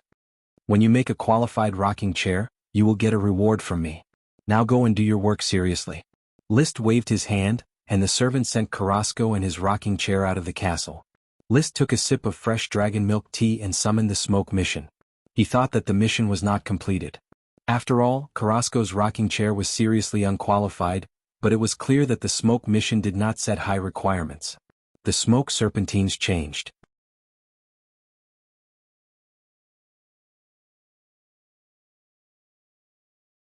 Chapter 292. Dang dang dang dang dang. Her slender and powerful fingers plucked on the piano keys. The beautiful melody of To Alice slowly rose and the notes danced at her fingertips. Under the illumination of the stove, her voluptuous body wrapped in tulle seemed to be plated with a layer of golden brilliance. Dang dang dang. The last few notes fell. Duniko Hyacinth let go of her hands and let out an imperceptible sigh. Behind her, a maid holding an evening dress asked in a low voice, "Miss, don't you want to attend the banquet tonight? Sir Richard is waiting for you to dance the first dance." "I'm only 18 years old, Lua, do you understand? I'm only 18 years old and I don't want to get married so early. Why is this Richard like an old man who has been thirsty for 50 years, pestering me, pestering the Hyacinth family? Can't he wait 2 more years? Pestering me before the New Year's Day, and again after the New Year's Day. Miss, Sir Richard is deeply in love with you." Oh, what a joke. This is just a marriage between families, there is no emotional foundation. Hyacinth tore off the tulle covering her body, completely exposing her beautiful body, allowing the maid Lua to change her clothes. "Moreover, he doesn't meet my aesthetic standards." The maid Lua inquired, "What kind of aristocrat do you like, miss?" "Elegant, indifferent, handsome, able to play beautiful piano melodies. Music can express the heart, and only those who are not so utilitarian can play a refreshing tune." "Are you talking about Baron Liszt?" "Miss, you now play To Alice once a day. But Master doesn't seem happy. He is very angry about what happened in Tulip Castle. You should not make Master angry. He is trying to curry favor with the Pineapple family. Everyone thinks that the Taro family will fall into decline, so he can't wait to look for a new backer. But I don't want to let him get what he wants. Brother Meople will get through this, and the Taro family will still be the rulers of Red Crab Island." Duniko Hyacinth changed into her underlined clothes and tied up her hair, restoring the grace of an aristocratic lady. Her face was full of nostalgia. "I just wanted to go to Long Taro Castle to relax, but I didn't expect to meet Liszt. His carelessness when playing the piano is something I have never seen before. Yes, Baron Liszt is a little more handsome than Sir Meople. I spent the happiest night of my life in the Long Taro Castle, Lua. You have no idea how strong he is and how heartless. No wonder you can't forget him and play for Elise every day." "No, I will forget him. From the time he left the Long Taro Castle, I have forgotten about him. I just want to change a part of Die Elise. There are many flaws in this piano piece. It's like an improvisation. I guess it was improvised by Liszt. I can see that he was so careless at the ball. Then why don't you write to him and ask him?" Duniko suddenly froze for a moment. "I took the initiative once, but I don't want to take the initiative a second time.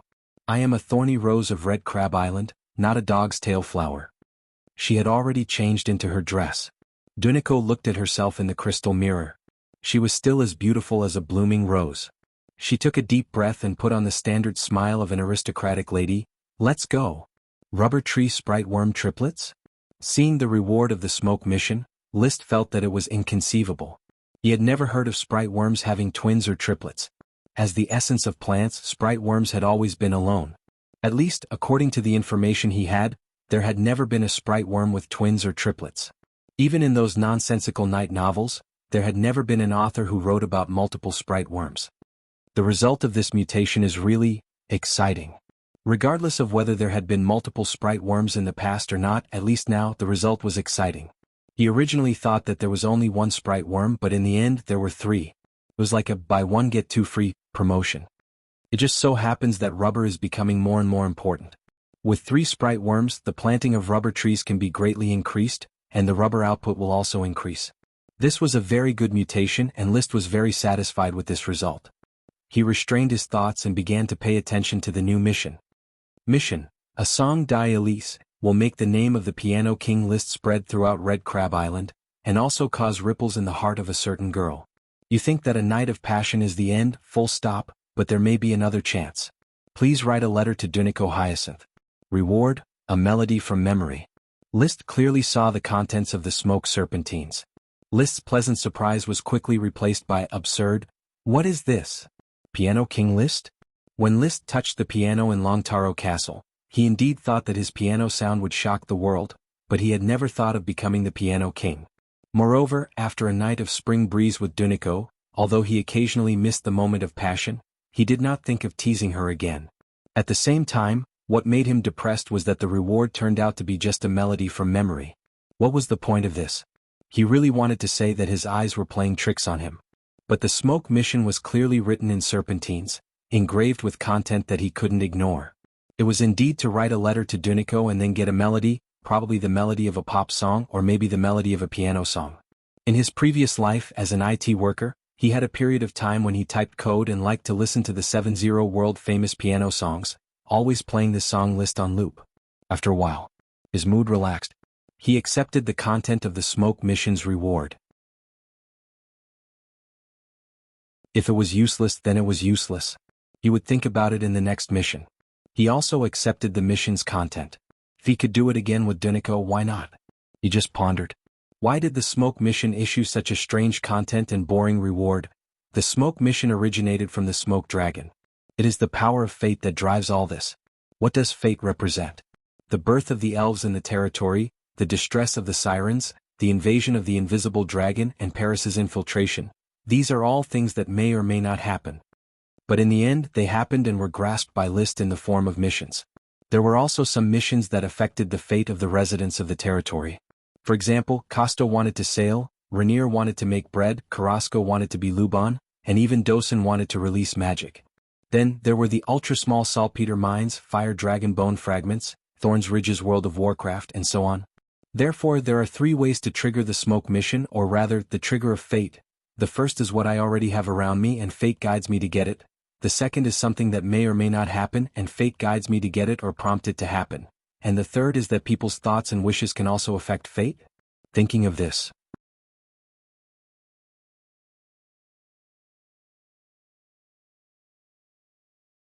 Chapter 293. The piano was an instrument that required superb craftsmanship. No one knew when it was invented. Many people believed that the piano originated from the Moon Empire, an empire that had disappeared for thousands of years. The historical truth had long since changed beyond recognition, so much so that no matter what happened, the Moon Empire could be blamed on it. The aristocrats who boasted of their nobility could not do without music. Among the music that the aristocrats attached the most importance to was the piano. Many aristocrats would learn to play the piano from a young age. For example, the predecessor Liszt often played the piano. His sister Elvira played the piano quite well, and his cousin Miopol was a piano enthusiast. Even some minor aristocrats would scrimp and save money to buy a piano as a pastime. Many aristocratic second sons, who had no hope of inheriting the title and did not dare to go to the battlefield, would turn to the piano, painstakingly practice their piano-playing skills and become a pianist. After becoming a pianist, they could continue to go to the upper class. Many pianists relied on their charm to attract the favor of aristocratic young ladies, which was nothing new. Famous pianists, even in the palace, would be valued. And those pianists who could compose piano music, without exception, were called masters. Wherever they went, aristocrats would rush to receive them, and young ladies would secretly throw flirtatious glances at them. Liszt enjoyed such treatment in the Longtaro castle for his song, Die Elise. The madness of the aristocrats towards the piano directly gave birth to a group of Iron Knight who specialized in making pianos. An Iron Knight was a chi cultivator who forged magic weapons, gemstone weapons, and other equipment. They did not go to the battlefield, did not practice fighting skills, and did not charge. Instead, they concentrated on forging weapons belonging to senior blacksmiths. The Iron Knight who forged pianos was called a piano knight. Only a family that had reached the rank of a marquis could have the financial resources to train a piano knight who could make a qualified piano. Each piano was equivalent to a magic weapon. The cheapest piano would cost at least 10 gold coins. Therefore, many pianists started with second-hand old pianos. There were several pianos in Tulip Castle, but unfortunately the Count did not give any of them to Liszt. As a result, Liszt did not discover the piano king Liszt in his heart. It's probably because the piano piece I played at will in the Longtaro Castle has released the piano king in my heart, so it triggered such a smoke mission? He had already adjusted his emotions. Since he was already here, he would take things as they came. He did not rejoice or grieve because of external factors. The most important thing was to find a way to complete the mission. How am I supposed to write to Dunico? As a friend or as a lover? Or should I just blindly write something to deal with the smoke mission? He pondered for a moment. He returned to the study, unfolded a thick piece of bast paper, picked up a quill and dipped it in ink. Dear Dunico, I wonder if you've been practicing Duralise lately? When I returned by ship, I sorted out the score amidst the waves of the sea. The bumpy cabin and the noise of the waves always destroyed my grasp of the melody. Perhaps there was also the factor of being restless after parting. Back in Flower Town, far away from the hustle and bustle, I breathed the cold air amidst the snow. My brain finally calmed down. Although the score has already been sent to Longtaro Castle along with Steward Rainieri and then handed over to you, I still try to play the melody again. Writing until here, he could not help but pull out a thick piece of bast paper covered with musical notes from the desk. He recomposed it when he returned to Tulip Castle.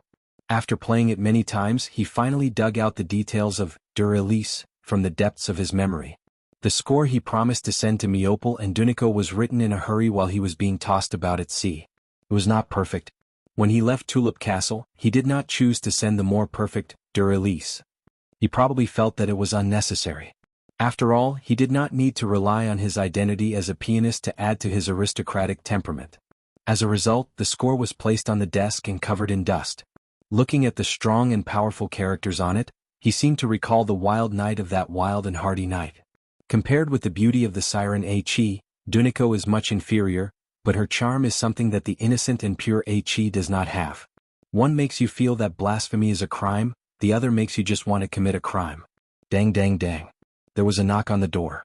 It was the butler Carter. Master, is it convenient for you? Withdrawing his thoughts, Liszt responded, Please come in.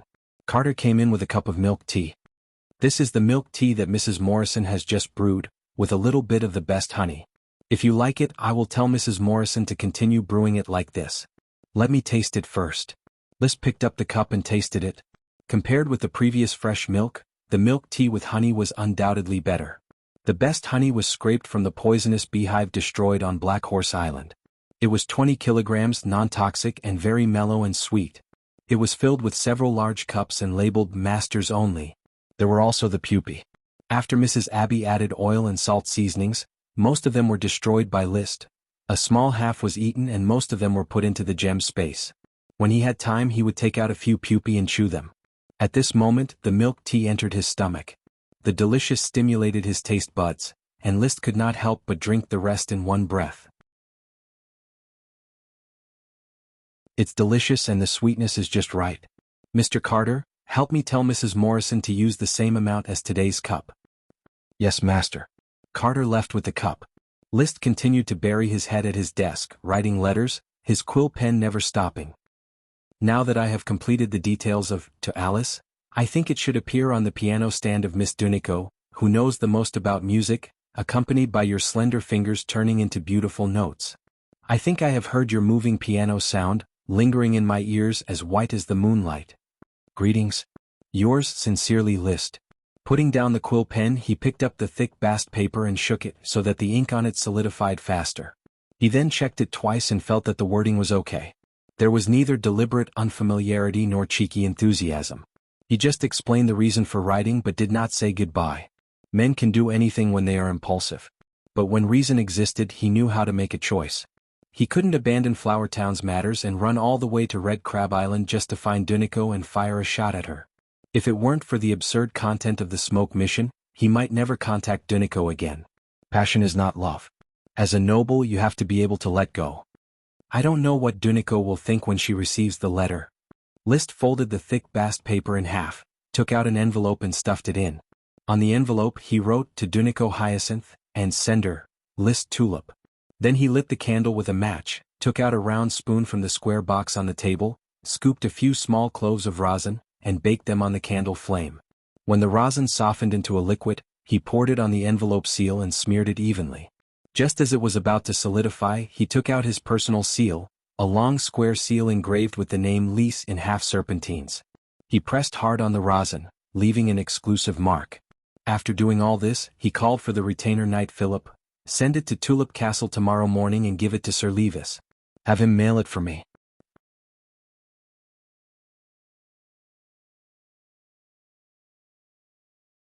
Chapter 294. This chapter is titled Reading Too Many Books, Please Update It. The letter has been processed, but the smoke mission has not been updated. Obviously, it needs to be delivered to Dunico Hyacinth in order to complete the mission. Early the next morning, He heard that Philip had gone to Tulip Castle to deliver the letter. Liszt was inexplicably melancholic. He didn't know if he should follow the instructions of the smoke mission and provoke Dunico. However, Dunico was quite suitable to be a lover. She was passionate when she entered and straightforward when she parted. The melancholy was only for a moment. Soon he returned to his peaceful state of mind and let nature take its course. With his aristocratic identity, handsome appearance, and outstanding inner qualities, he was destined to be pursued by countless women in this life. Instead of blinding yourself with all the choices, why not leave everything to fate? Sitting in front of the flowers when sober, sleeping under the flowers when drunk. Raising his hand to cover his eyebrows, he looked at the rising sun in the east. He seemed to see his past simple self, like the snow on the castle lawn, gradually melting. Converging into a stream, rushing to the river of the town, and then to the sea, never to return. It was as if he saw his tender self waiting downstairs under the hot afternoon sun with the ice cream he made himself, but the ice cream had melted and fallen on the concrete floor.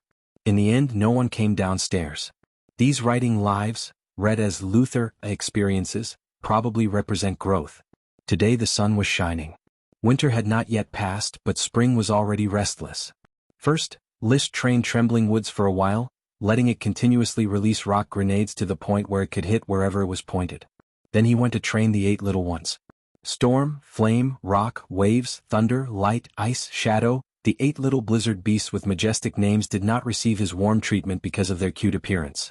If they did well, they would be rewarded with jerky and milk. If they did poorly, they would be punished. Just like how he trained Dosen in the beginning, carrot and stick were the right way. After training the blizzard beasts, Liszt began his own chi practice today. Fire Surge and Fire Dragon Drill have been practiced by him to perfection. He was considering whether or not he should cultivate another chi secret manual. In the end, he decided not to cultivate any new chi secret manuals. Biting off more than he could chew, not to mention he still had multiple arrows to cultivate. The bowstring was pulled into a full moon. With his do chi attached to the arrows, he released his grip and the 3 arrows flew out in a triangular formation. In the blink of an eye, they hit the bullseye of the target that was 200 meters away. According to Marcus's teachings, as long as the Earth Knight grasped the basics of dual arrow shooting and dual arrow crossing, he would be able to become a godly archer and display great strength on the battlefield. However, Liszt was not satisfied. He had successfully trained 3 simultaneous arrows to a basic skill. He casually shot 3 arrows and none of them missed their target within 200 meters. Next, he planned to cultivate the 3 spiraling arrows into a basic skill. The spiraling arrows would be even more difficult to control, and the lethality would be even greater. There is the blizzard beast guarding outside, the rock grenade fire is continuous, and I am in command inside. Coupled with the flying arrows, I am afraid that no matter how many Earth Knight there are, they won't be able to get close to me. In the end, strength was something that one had to grasp personally. Only then would one have more confidence. Throughout the morning, he was immersed in cultivation, honing his fighting skills and taking potions scientifically. After luncheon, he patrolled the territory, then looked at the Siren Chi studying magic, and teased Ella, who was angry at being confined. Not long after, a servant came to report, "Master, Mr. Marcus is back and is waiting for you in the hall." "Is that so? Teacher Marcus, please come to the study." A moment later, when he saw Marcus, he asked, "Is everything going well on Black Horse Island?" He reached out and motioned Marcus to sit down and talk. Marcus held the milk tea sent by the servant and said, "Everything is going well at present. With the assistance of Russell and Griffin, the serfs have been managed with remarkable results. At present, the construction of the roads and houses on the main streets of Port Town has been completed, and the warehouse area of Black Horse Port is being prepared. Black Horse Port is an important port for the construction of Black Horse Island. All materials must pass through Black Horse Port, so a large warehouse area is essential. This time, bring more wheat flour with you and hurry up to build the mill. It is expected that after a while, the fleet of serfs from Tulip Castle will return. I will separate 1,000 of the 2,500 serfs and move them to Port Town." "Understood, my lord." Marcus was very excited about the upcoming serfs. Now he was working with hundreds of people and his efficiency was very low. He did not have the pleasure of a national war like he did in Flower Town. After talking about the construction of Port Town, the topic quickly shifted to the rubber tree, the 3 sprite worm triplets, and Liszt was eagerly looking forward to it. "My lord, the rubber tree worm stock is growing well. According to your instructions, I have sent people to water a lot of compost next to the roots. The broken branches have begun to heal, the cracked bark has healed, and there is no wilting of branches and leaves. Last time after List came back by boat, he asked Costo to carry a lot of compost for the rubber tree to fertilize. Sprite worms bred in the wild often die because of malnutrition. He did not want such an accident to happen in his territory. Once the sprite worm is born, immediately rush back to Flower Town to inform me. Understood. Have you counted how many rubber trees there are on Black Horse Island? Russell is in charge of this matter. He ran all over the island with trees and got an accurate number. There are a total of 573 mature rubber trees, and some immature rubber trees mixed in the bushes. He could not count them, but the total number should be more than 1,000. 1,000 rubber trees is not a lot. How is the rubber research on the rubber trees? My lord, it has been verified that the rubber is not poisonous. I caught some snakes, rabbits, pheasants, and deer. After drinking the rubber, they behaved normally, and the rubber did not solidify in their stomachs. The rubber was collected in a wooden barrel. After a while, the surface layer will solidify, but the rubber inside is still liquid. Did you bring the rubber back? Without damaging the rubber trees, a total of 10 barrels of rubber were collected, and all of them have been brought back. They are all sealed in wooden barrels. As long as the thin layer of hard shell is cracked on the surface, the liquid rubber inside can be poured out. Very well, immediately let someone carry the rubber to the castle. I want to do the experiment myself. List was in a good mood. He was still worried about how to collect and store the rubber. He did not expect Marcus to find a way. The servant took the order and left. List remembered something. By the way, have you refined the bee venom? It has been refined, Marcus said, solemnly putting the small pottery jar he brought with him on the desk. My lord, the jar contains all the bee venom.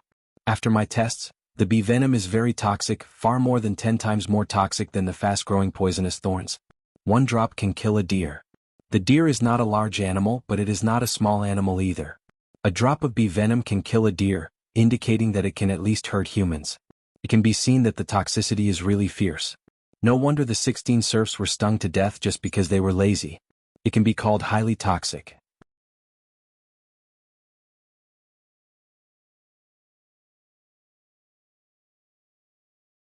Chapter 295.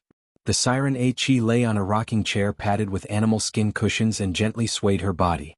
The rocking chair tailored for List's figure was a little too big for A-Chi, who was only 1.5 meters tall.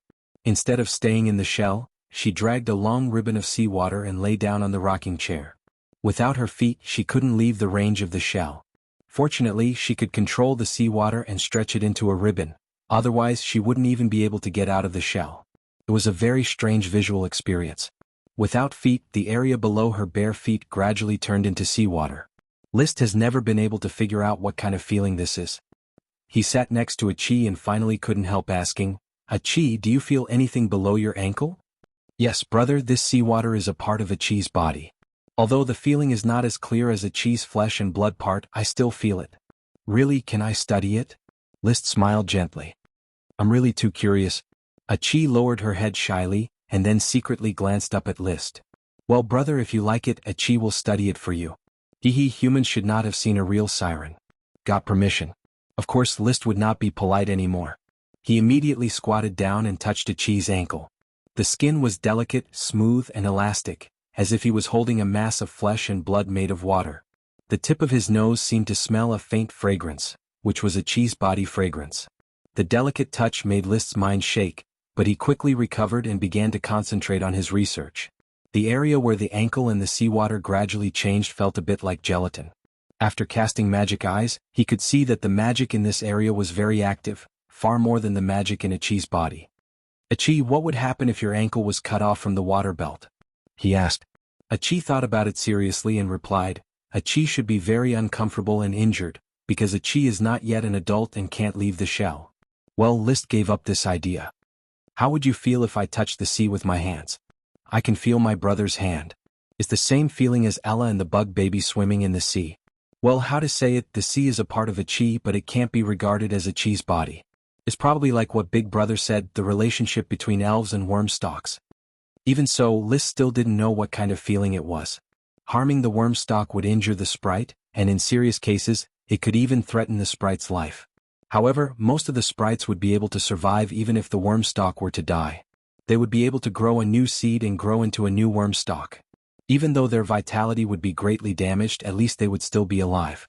Achi suddenly asked, "Brother, do you think sirens are a kind of spirit?" "I don't know, but even if it's an elf, it's still a sea elf, different from Ella." List touched Achi's calf and stomach, which felt more comfortable. "Look at Achi, your body is almost the same as a human body, but Ella's body is different." "Yes." Achi nodded. "Ella's like a soft jade. Achi and my brother are both flesh and blood. That's why you can master magic." List was finally willing to let go of Achi's legs. He stood up and rubbed the attractive blue hair. "Is there any new progress in your water arrow shooting?" "Not yet, but Achi has already found the reason. This book, Detailed Description of Advanced Concepts for Mages, has a very detailed record. It turns out that the reason why Achi's water arrow volley failed was because she didn't form a magic array in her body. Mages need to engrave magic in the form of a magic array in their body." List has studied magic books, but he just flipped through them and didn't go into detail. "Are there any magic circles in this pile of magic books?" "There are a lot of them. Magicians like to write research notes on magic runes and magic circles." Achi smiled very brightly. "Brother, it won't be long before Achi becomes a real magician. I'm looking forward to it." Under the apple tree, there was also a rocking chair. List sat on it, lazily enjoying the sun. It was already past February 15th. Sure enough, as the serfs of Flower Town said, winter would be dispelled in mid-February every year. Several days of sunny days have melted most of the snow in Flower Town. The weather was still below zero, but it was worth going out to bask in the sun. It was rare for him to release the 8 little ones in Dosen. Perhaps it was the natural relationship between father and son. The 8 little ones were very entangled with Dosen, chasing Dosen around the castle. The castle servants have become accustomed to the dangerous and terrifying intermediate world of Warcraft. Sometimes they even forget that the Blizzard Beast is an intermediate world of Warcraft and just treat them as a litter of dogs. "Lord Baron, you are so relaxed." Elk-Sun, wearing a magic cloak, came over. "Please sit down, Mr. Elk-Sun. I have completed the potion configuration of the snow flame mushroom. It is surprising that this kind of flame mushroom, which likes the cold, has fire magic that ordinary flame mushrooms can't compare to. Please test this potion first," he said, handing over a crystal tube. The golden red liquid swayed in the crystal tube. "This is the 4th potion of Flower Town after Black Tulip, Ordinary Flame Mushroom and Fast-Growing Magic Thorns. The Snow Flame Mushroom is a magic potion. The technology of planting the snow flame mushroom in the greenhouses has been developed by the serfs who were stimulated by gold coins. After launching a major battle, 50 acres of mixed greenhouses were opened in a short period of time to plant snow flame mushrooms. List hopes to harvest a batch of snow flame mushrooms before the weather warms up. This potion likes cold weather and cannot be planted in hot weather. It is a seasonal potion. There are only 3 months of winter each year, and it can be planted about 2 or 3 times.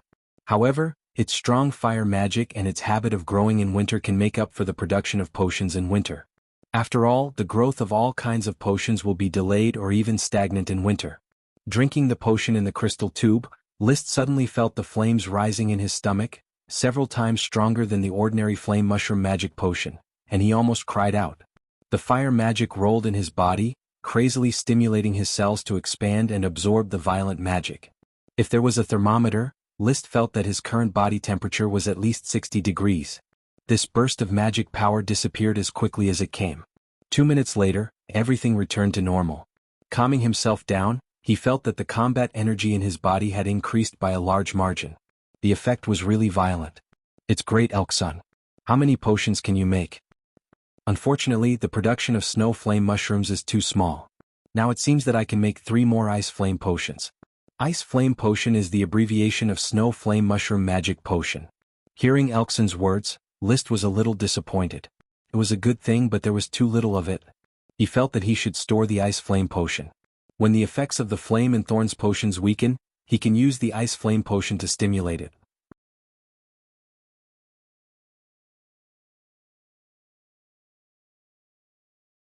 Chapter 296. As the sun shone on their faces, the working serfs took off their heavy cotton-padded jackets, shouted slogans, and raised their axes to chop the fast-growing iron thorns. The fast-growing iron thorns were ironwood quality wood that would immediately sink to the bottom of the water. Therefore ordinary bone tools could not chop them off. Iron tools had to be used. However, the Flower Town's bone shop had very hard bone tools. Decayed, ancient fire dragon bone fragments were used as raw materials. The bone tools of the bone shop were not sold to the public. Instead, they were numbered and distributed to the serfs for free. Even though they had long decayed and lost the magical power of the dragon, they were still dragon bones. Liszt did not want them to wander outside the town. The dragon bone machete was used to chop the fast-growing iron thorns. The effect was similar to that of a fine steel machete, but it was more durable. The serfs had a dragon bone machete in their hands. It took them about half an hour to chop off a fast-growing iron thorns the thickness of an adult's arm. Unfortunately, the dragon bones could not be polished more finely to make a dragon bone saw. Currently, the iron saw was still the most effective in logging. A team of 2 could saw off a fast-growing iron thorns in 5 minutes. Unfortunately, there was a lack of iron. Iron was needed in all aspects, so the iron saw could not be made. In any case, the scene was in full swing. Liszt stood far away outside the Garden of Thorns and looked around. It could be considered as a tour of the logging site. The Flower Town surf logging team was definitely a fighting team. At first, with crude tools in World of Warcraft, the huge Thorns Ridge was completely cut down. Not to mention the trifling Garden of Thorns. The officials headed by Gort were also very combative. They organized the serfs to carry out the logging work in an orderly manner. Cutting trees, cutting branches, transporting wood, gathering branches and leaves, replenishing and replacing damaged tools, providing hot water and bandaging wounds. They worked in groups in an orderly manner. Fast-growing iron thorns are high-quality ironwood thorns under the influence of Ela. Although thorns are short shrubs and it is difficult for them to grow into towering trees like rock and stone trees, they can grow rapidly. They can be harvested with the thickness of an arm and used to make furniture and wood. Liszt said to the person beside him. The person beside him was none other than Viscount Trick Wildgrass's son, Aubrey Wildgrass, a big fat man. I felt the charm of fast-growing iron thorns in the carpenter's shop. It's amazing quality and it grows even faster than weeds. It's definitely incomparable to weeds, but it takes 3 months for it to mature. It's really amazing, but it's not easy to cultivate it. Without Ela, its growth cycle may slow down by a dozen times. Judging from our planting situation in the Thorns Ridge, it will take about 3 years to mature. Even if it's only 3 years, it's still amazing. Aubrey said enviously. The nobles say that Ela's potion will bring you glory. These ironwood thorns are also a lot of glory. If Beer Island wants to introduce it, I can provide the roots of fast-growing iron brambles. Liszt laughed. The last kind of thorns that Ela lacked was provided by Beer Island. Liszt has always remembered this favor. Really? Then I have to thank you properly. Sell me a little more hops. How about I give you 30% of the share that I can control? You're very generous, Aubrey. Aubrey patted his belly. I also enjoy your generosity. The food in your castle is going to kill me. You're so fat, can you go to the battlefield? I'm not going to the battlefield. At most, I'll follow orders of chivalry to get some achievements. Business is more suitable for me. By the way, Liszt, how about I sell your ironwood furniture? Although the Beer Castle channel is shabby compared to the Tulip Castle channel, our fleet is bolder and runs farther. According to the information Liszt had, the Beer Castle fleet seemed to have joined forces with the fleets of several small and medium-sized nobles on the outer islands to control a smuggling route and sell goods to certain areas of the Eagle Kingdom. Of course, as long as it was not smuggling weapons, the Count would turn a blind eye to it. After thinking about it, Liszt responded, as long as the profit is right, why not give it to the Beer Castle to sell? Today, Aubrey came to Flower Town as a guest to talk about business. First, he wanted to order more flower soap, and second, he wanted to get a share of the flower wine. Just in time for Flower Town to start cutting down fast-growing iron thorns, they talked about the sales cooperation of ironwood furniture. Aubrey wanted to cooperate. Liszt didn't want to always use the Tulip Castle channel, and the two hit it off. The luncheon atmosphere was very warm, and when the specific cooperation matters were settled in the evening, the atmosphere was even more warm. Gort, as the representative of Liszt, forced Aubrey and his party to the ground with the fragrance of flower wine. Finally, everyone was thrown into the public bathroom to take a hot bath. Just like any era. After the arrival of the privileged class, public bathrooms were suspended from opening to civilians. He did not keep Aubrey and others in the castle. Liszt did not like to stay in the castle with people other than his family. Moreover, there was the Siren Achi on the second floor. Aubrey and his party were a lot and the castle could not accommodate them. He arranged for Aubrey and his party to live in the aristocratic residential area. With the current development of Flower Town, more aristocrats will come in the future. Should I build a guest house? There is no similar hostel building in the Grand Duchy of Sapphire. All the aristocrats receive visiting aristocratic guests in their own castles. Liszt decided to open a precedent. After all, he had enough reasons. The castle was small and could not accommodate a few people. Not only would it not violate aristocratic etiquette, but it would also be praised for being warm and thoughtful.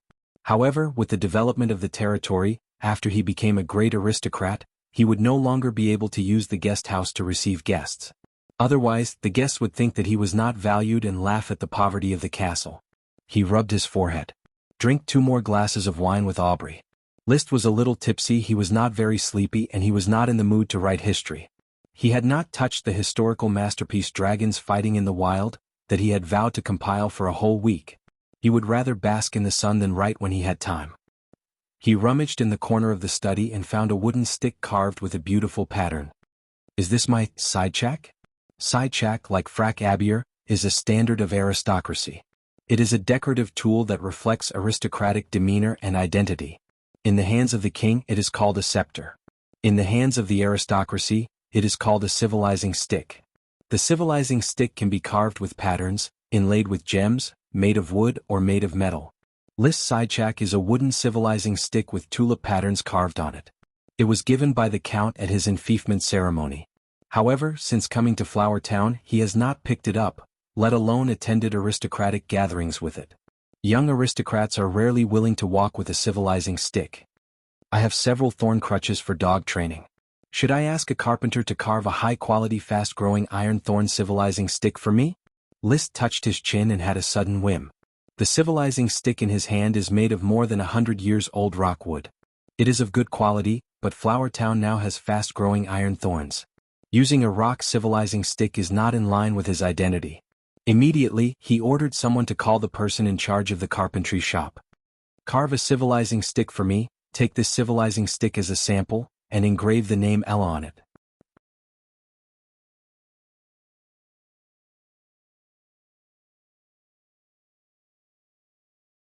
Chapter 297.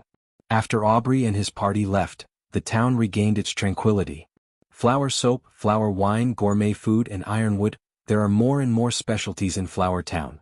Liszt sat in his study, looking through the government records sent by Gort and silently drinking milk tea. The net profit of flower soap is 5 gold coins a day. As long as the technology is not stolen or counterfeited, it can continue to monopolize the market and gradually expand its scale by relying on the channels of Tulip Castle and Beer Castle. No one should know the technical formula of flower soap in a short time. The soap maker, Bernal Bastard, is constantly improving the formula of flower soap. Compared with the original flower soap, the current flower soap, although the main ingredients are soap powder, pancreas, and plant ash, but a variety of auxiliary materials have been added. This makes the variety of flower soap more abundant and the cleaning effect better. Even if there is a clumsy counterfeit soap on the market, it will not have much impact on the flower soap. Liszt picked up a quill and dipped it in ink and wrote the number 10 on a blank piece of thick bast paper. He hoped that the flower soap could achieve a net profit of 10 gold coins a day. If it was done, there would be no need to worry about the food of the castle and the blizzard beast. So, I was worried that the blizzard beast would eat me poor, but it was just a worry. As a transmigrator, I still have some stock in my stomach and a casual sale can bring me a lot of profit. He thought with some pride. Flower soap is now the pillar industry of Flower Town. Food is also a pillar. Although it doesn't make much money, it has greatly improved the reputation of Flower Town. Now everyone on Coral Island knows that Flower Town has the most delicious food. However, reputation is not very important to the aristocracy. At most, people will pay attention to Flower Town and Liszt. Liszt himself doesn't pay attention to it. He developed these delicacies for his own stomach. What really makes him pay attention to is the upcoming liquor business. Next, eat meat or drink porridge, it depends on the power of the fresh flower brew. At present, the expansion of the brewing workshop has not been completed. The brewer sent by his brother Levis is already in place. He is learning brewing techniques from Frank distillers and others. His family has also settled down in Flower Town. 13,000 gin of iron has been shipped in 2 batches. Corn and other brewing materials have also been shipped in batches. The wooden, ceramic, and jade vases were currently being carved. Levis's tutor, Frank, also known as Frank, often runs back and forth with the convoy to supervise the progress of the brewery. Obviously, Levis is more anxious than Liszt. Levis has taken some of the fresh flower brew to all the aristocrats in the 6 cities of Coral Island and invited them to taste the new wine. His desk was already full of orders. In another week, the first batch of flower wine will probably be brewed and then packaged for the market. The quill stopped for a moment. Liszt wrote the number 50 on the thick bast paper. He hoped that he could make a net profit of 50 gold coins from the flower brew business every day. However, he raised his eyebrows slightly. He then crossed out the number 50 and wrote 100. Here, white wine could be treated as a luxury item. Moreover, it was a daily luxury item that the nobles flocked to. As long as he could capture Coral Island and Red Crab Island, he should be able to earn 100 gold coins a day. If he could capture Golden Island and Newland Island, he would earn even more. At that time, Black Horse Island can be fully developed, instead of secretly sending hundreds of serfs, working day and night, to barely build a few streets and a few rows of houses. When the rubber tree sprite worm is in place, Liszt intends to immediately expand the rubber tree planting area. After the beginning of spring, the Black Blood Horse pasture will also be expanded. This requires a lot of manpower and money. Thinking of this, he couldn't help but feel lucky. Fortunately, I have the smoke task, which has rewarded me with 4 kinds of potions. The revenue from the Black Tulip is used to pay for the current construction of Flower Town and Black Horse Island, barely enough. Flame Mushroom, Snow Flame Mushroom, and fast-growing magic thorns are left for me to take. The Black Tulip can bring about 400 or 500 gold coins a month. Basically, as soon as it enters the account, it will be invested in the construction of the town. Now it is the early expansion and money-burning stage. Just buying food alone costs hundreds of gold coins every month. The price of food is astonishingly high, especially in winter, when the aristocratic lords on Coral Island barely eat themselves and are reluctant to sell food. This winter a lot of farmland will be reclaimed. I hope that Flower Town can be self-sufficient in food. No, I will be satisfied if it can meet 3/4 of the rations. After all, there are not enough sprite worms to increase the harvest. The remaining quarter of the gap I will spend money to buy it. At this time it was time to tighten one's belt and work hard. Only by experiencing hardship can one rise above others. Liszt feels that the first thing to do is to ensure the quality of his life, so the expenditure of the castle is almost catching up with the standard of a Viscount Lord. It is also because of his extravagant eating and drinking that he was able to advance to an elite Earth Knight in a short period of time and rapidly increase the total amount of chi. The excellent bloodline of those great aristocrats who were able to become a Sky Knight in their 20s also came from eating and drinking. Eating World of Warcraft meat buns, drinking potions like water, and even a pig can fly, his uncle Masilla was a living example. He had a waste aptitude, yet he was still trained by Marquis Merlin to become a Sky Knight. He yawned. Liszt is impatient to look at these administrative records again. He threw the quill into the ink box. Why do I need to know how much I spend and how much I earn every day? I only need to care about whether I have enough money to spend, whether it can meet my needs for life and practice, and then continue to grow stronger. He got up and left the study. He asked someone to call Paris. He was ready for a real battle and to sweat a little. After a hearty battle, he felt comfortable all over. He had a good appetite at noon, ate a plate of tomato scrambled eggs and took a comfortable nap. Just after waking up, Liszt received good news. Marcus has returned to Flower Town on the Flower. He hurried to the castle. Sir, rubber tree sprite worms have been born. Incredible, it's 3 sprite worms, unheard of. Russell, Griffin and I checked every 2 hours. In the early morning it was my turn to check and I personally saw 3 sprite worms crawl out one after another. When he said this, for fear that Liszt would not believe it, he deliberately emphasized that he would personally check the tree. Liszt was already aware of it, therefore he did not show any surprise. He just nodded calmly. I understand, Teacher Marcus. These are sprite worm triplets.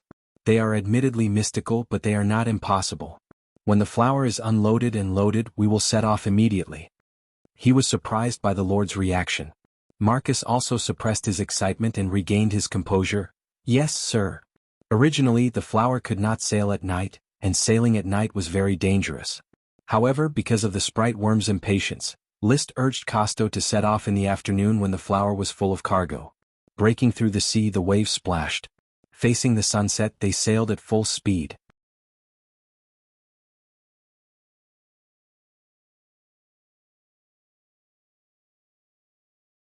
Chapter 298. As night fell, the flowers circled around before finding the Black Horse Harbor. The Black Horse Harbor needs a lighthouse, sir. Sailing at night on the sea can be distinguished by the stars, but there is no way to accurately find the location of the harbor. Costo said after stopping the ship. I don't have an architect now, and the Black Horse Island is not yet exposed. He got off the ship.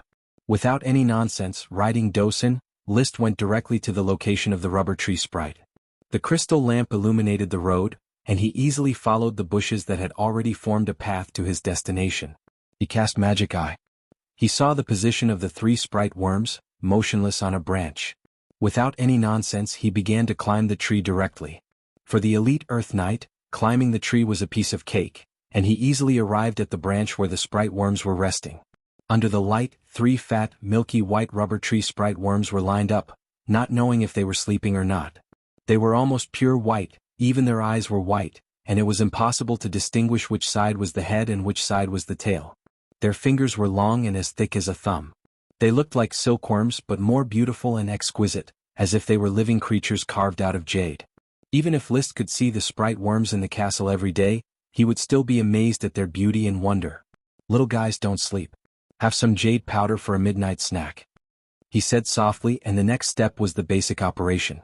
He smeared the jade powder in front of the sprite worms, tempted them to wake up, and began to lick the jade powder. Then he smeared the jade powder on his fingers and put it in the mouth of the sprite worm. He took a bite. He contracted a sprite worm. He took a bite. Then he contracted another sprite worm. He took a third bite. The last sprite worm contract was successful. At this point, the rubber tree sprite worm triplets were all contracted, establishing a telepathic owner relationship. Come to my hand. He stretched out his hand and caught the 3 chubby sprite worms. There was a wonderful feeling in his heart. It felt as if there were 3 vague emotions repeated in his mind, and the emotions of the triplets were almost perfectly synchronized. Everything was the same, and the reaction to List was the same. He climbed from his hand to his shoulder. He followed List and left the worm stalk. Congratulations to Sir for contracting a new sprite worm. Marcus, Russell, and Griffin, who crowded around him, congratulated him. List put the sprite worm into the jade box held by the servant and accepted it with a smile. You have worked hard to guard the sprite worm during this time. I have brought a barrel of fresh flower wine. You can share it. Thank you for your generosity, my lord. I also want to thank you for your hard work in building Black Horse Island. After a few polite words, they soon arrived at the port town and rested for the night. Tomorrow List would return to Flower Town. He was not needed on Black Horse Island. Marcus, Russell, Griffin, the rubber tree sprite worm contract has been completed, but I do not intend to migrate the rubber tree sprite worm stock. The environment in that area is very suitable for the growth of rubber trees. If you have free time, you can organize a group of serfs to move the scattered rubber tree saplings around the cordyceps and plant a rubber tree garden. Yes, my lord. The next morning List got up very early. Because he wanted to communicate with his mount, Lightning, he rode on it for a walk and left under Lightning's reluctant gaze.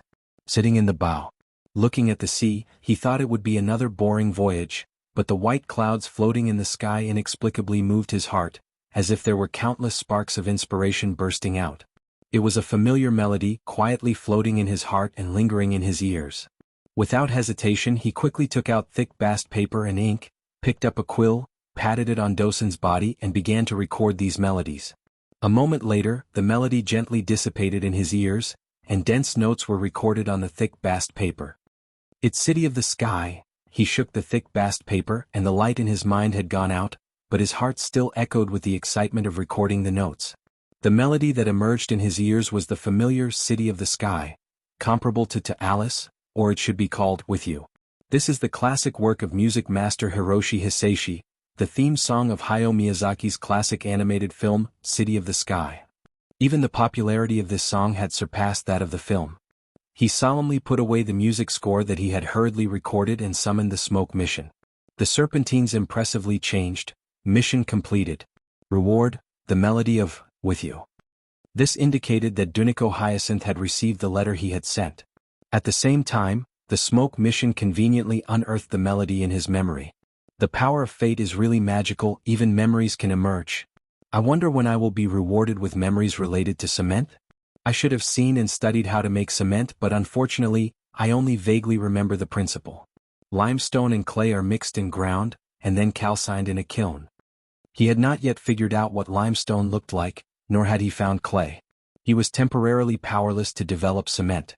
Once the smoke mission unearthed his memory, the limestone and clay images that he had browsed through would emerge, and he would be able to easily find limestone and clay. The same was true for glass.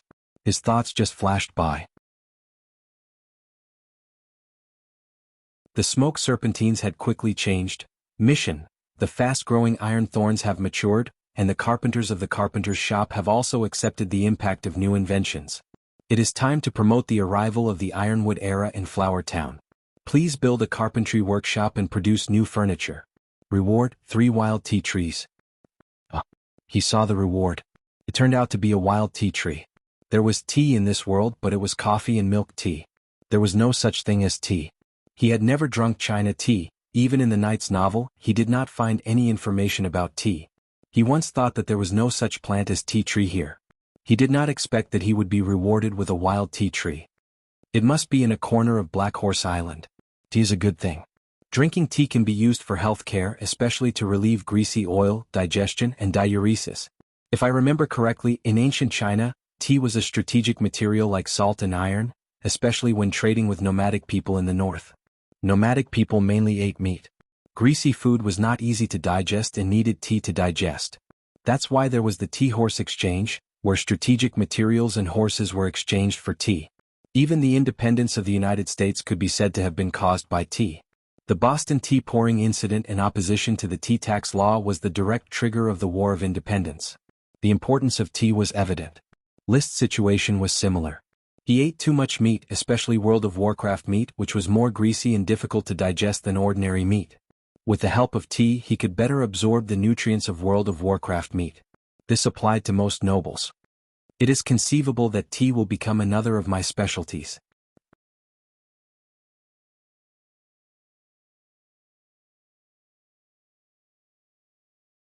Chapter 299. This chapter is Fantasy Reaper 11 Reward Added. Not only did he want to build a carpentry workshop, but he also wanted to build a logging yard and a timber warehouse near the Garden of Thorns. He had already thought about it. In the Garden of Thorns, Allah could influence 3/4 of the magic ingredients, 1/4 of the ironwood, and a small number of ordinary fast-growing thorns. Ordinary fast-growing thorns were the source of all kinds of mutated thorns, and he still hoped that they could produce new mutations.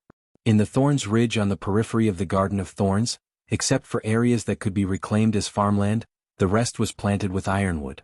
Only a small area was left for planting fast-growing thorny thorns and fast-growing poisonous thorns to ensure that they did not go extinct. In the future, Flower Town could actually be renamed Thorns Town. Whoa! Whoa! After returning to the castle, Allah immediately came out to greet him.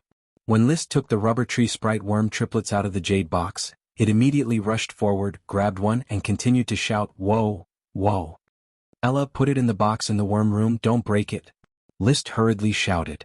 Fortunately, Allah could distinguish the severity of the situation. It grabbed the sprite worm and played with it but never dared to hurt them. Because it knew very well that List would not allow it. This was the power of the contract which made it irresistible. The 3 rubber sprites were a little flustered. After being comforted by List, they calmed down a little and began to crawl around in the box sprinkled with jade powder. From time to time they would bump into other sprite worms and say hello. They were triplets and their minds were synchronized. Although he did not see the use of this, at least the number of List sprite worms increased to 12. The initial excitement had calmed down and he began to think, there are rubber sprite worm triplets but there are no 3 rubber tree worm stalks. So, did I make a profit or a loss? Overall it was a loss. After all, it took 3 portions of jade powder to raise them, but the range of influence of the rubber tree worm stalks was no different from that of a single sprite worm. No. Suddenly he froze. It is not that there is no difference. At least, it is not known that the range of influence of the rubber tree worm stalks is 3 times that of ordinary worm stalks. Also, with the birth of 3 at once, when it comes to evolving into a lesser sprite in the future, wouldn't the probability of success increase by 3 times? Staring at the rubber worm triplets that were crawling leisurely, he felt that this mutation was definitely not just a simple increase in numbers. There must be something magical about it, but no one had discovered it yet. Since he couldn't think of anything, he gave up on the thought. He crossed the aisle and went to chat with the siren Achi. Achi still hadn't succeeded in casting water arrow volley. She was focused on engraving magic arrays. She was very serious and diligent. She was studying magic books almost all day long. Sometimes List thought, don't raise the innocent and pure siren into a crazy woman like Curtis Truth. After all, there was something wrong with most mages' brains. Achi, take a break. Don't tire yourself out. I'm not tired at all, brother. Achi will be able to engrave the water arrow magic array soon. At that time, Achi will be the magician Achi. By the way, brother, do you think Achi should change her name?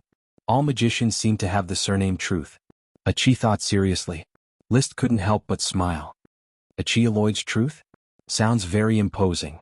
Achi shook her head and said word by word, no, it should be Tana Histi Europamini Seleno Lucati Fulcus Bunise, Cassandra Lloyd's Truth.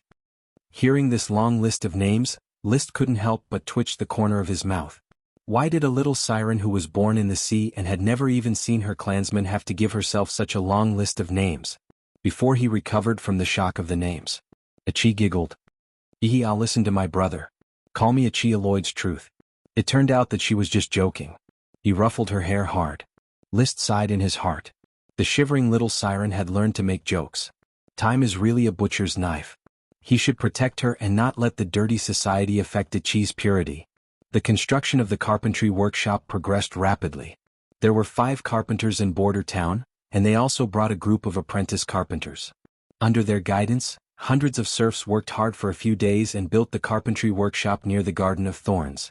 It was a primitive workshop without any technical content. The sawmill was also casually set up.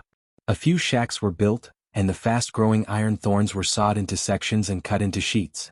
The timber warehouse was even simpler. They just needed to randomly divide a piece of land, erect a few pillars, weave a roof with thorns and straw, and fix it to the pillars. This was a timber warehouse. The iron thorns that couldn't be cut in time were temporarily moved to the warehouse and piled up. After the carpentry workshop was completed, List also drew several designs for wooden furniture.